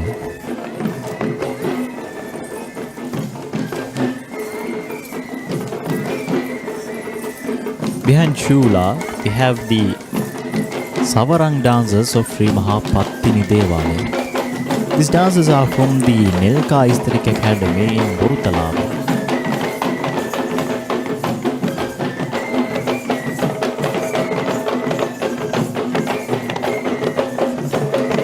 These tassels are not artificial crafts.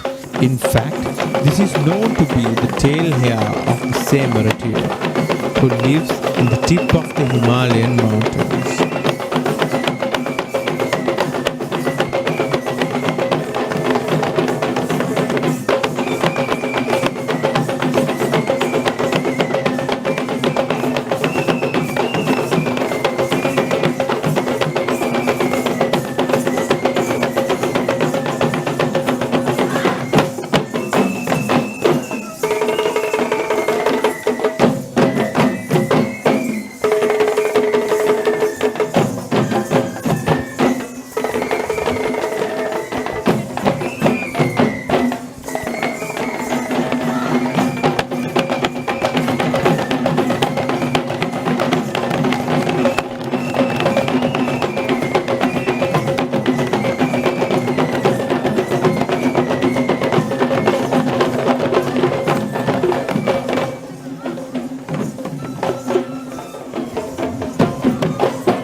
where the tail of the samurai deer hair is used for fanning of the royalty since the ancient times.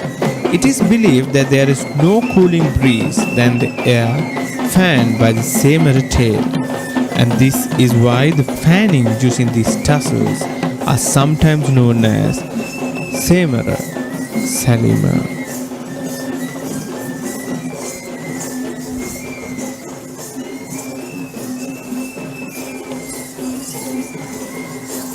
The procession of the Sri Maha Patini Devala is the final representation among the four main Devala shrines in Kandy Esala Perahera, where the ceremonial elephant shall be carrying a golden statue of Goddess Patini within the decorated Ranhilike.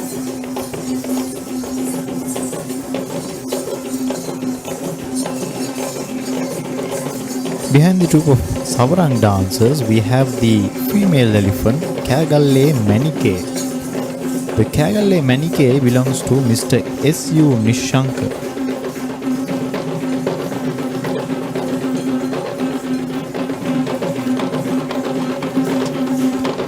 Followed by Kagalle Manike, we have the Pantheru dance troupe of Sri Maha Patini Devala. These dancers are from the Jayashani Udaratta Dancing Academy.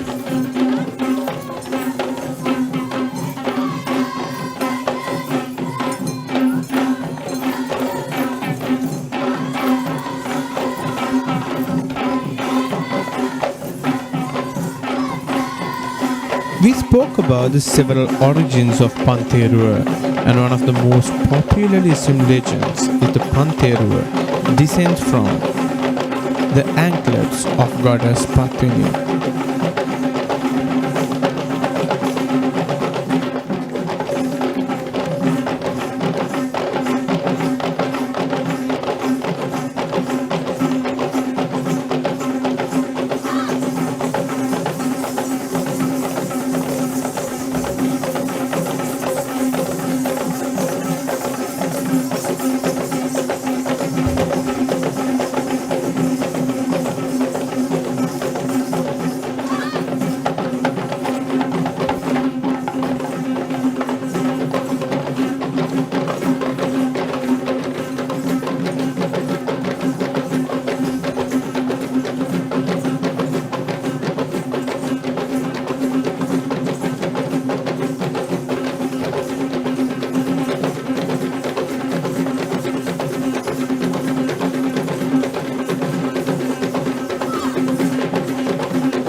The cult of Goddess Patini is highly associated with the anklets, which is recognized as one of her unique symbols, where her illustrations show Goddess Patini holding the two anklets in her hands with the shawl.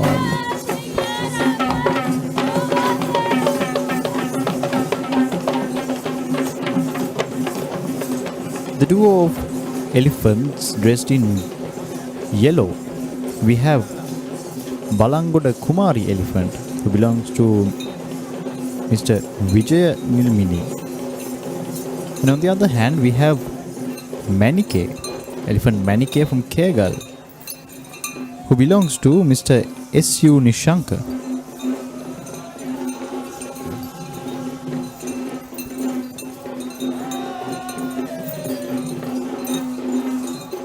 And this is the West Troop of the Sri Maha Patini Devala, who will be escorting the ceremonious tusker.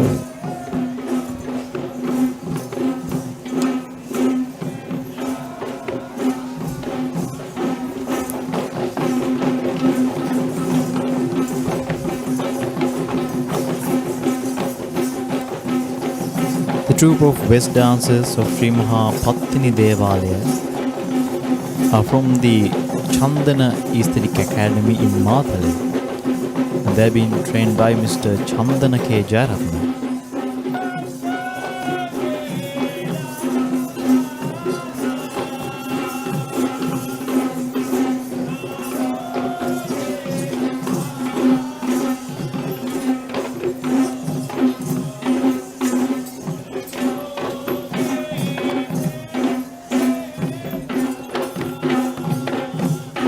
the chief trustee of Sri Maha Patini Devala, walks before the elephants.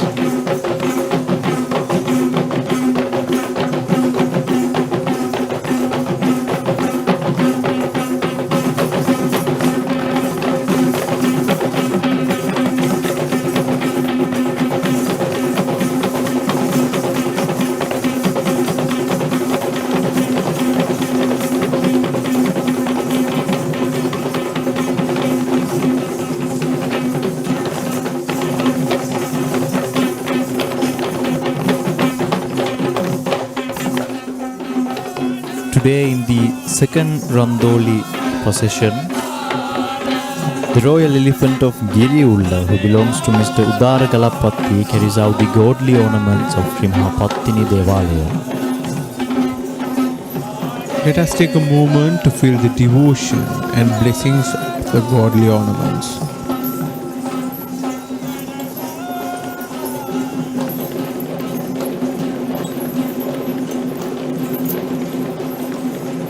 Is being accompanied by Giriulle Kanchana Mirgama Sita.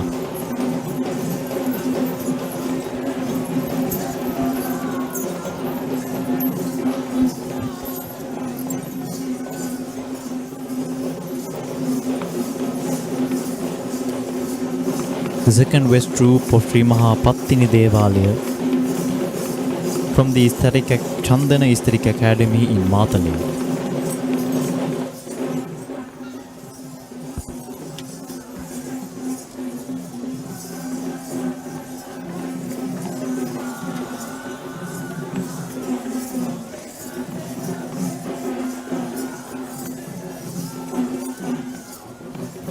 As stated before, Goddess Patini is much popular among Sri Lankans due to her power in curing diseases among women and small children. This is the same reason why many Sri Lankans in low country healing rituals, including Gam Maduwa, Deval Maduwa and Pahan Maduwa, have accepted its deity as Goddess Patini. The popularity of these ceremonies can only be agreed by an eyewitness, where thousands of devotees spend an entire sleepless night in the ritualistic grounds to experience and worship this miraculous power of healing.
The Gajanayake Nilame of Alawathugoda Saman Devalaya, Honorable Bhashana Bandara Kulathunga, the Gajanayake Nilame of Wallahagoda Kataragama Devala, Srimat Bandara Valivita, here represents the Gajanayake Nilame of Sri Maha Patini Devala.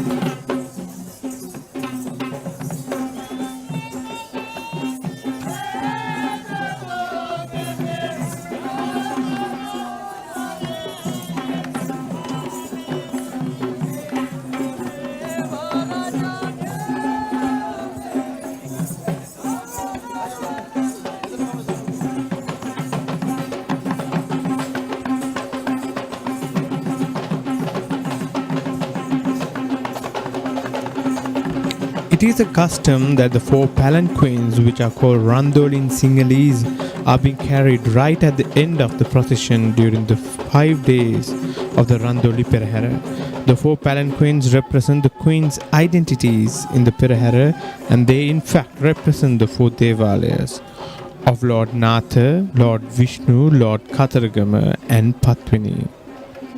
The palanquin, which is also known as the Randoli or the Olawa, is a special carrier that used to commute the queen in the ancient times as the Randoli. Takes a very special place in the Randoli Perahera customs, not just in Kandy Esala Perahera, but also in many Perahera festivals across the country.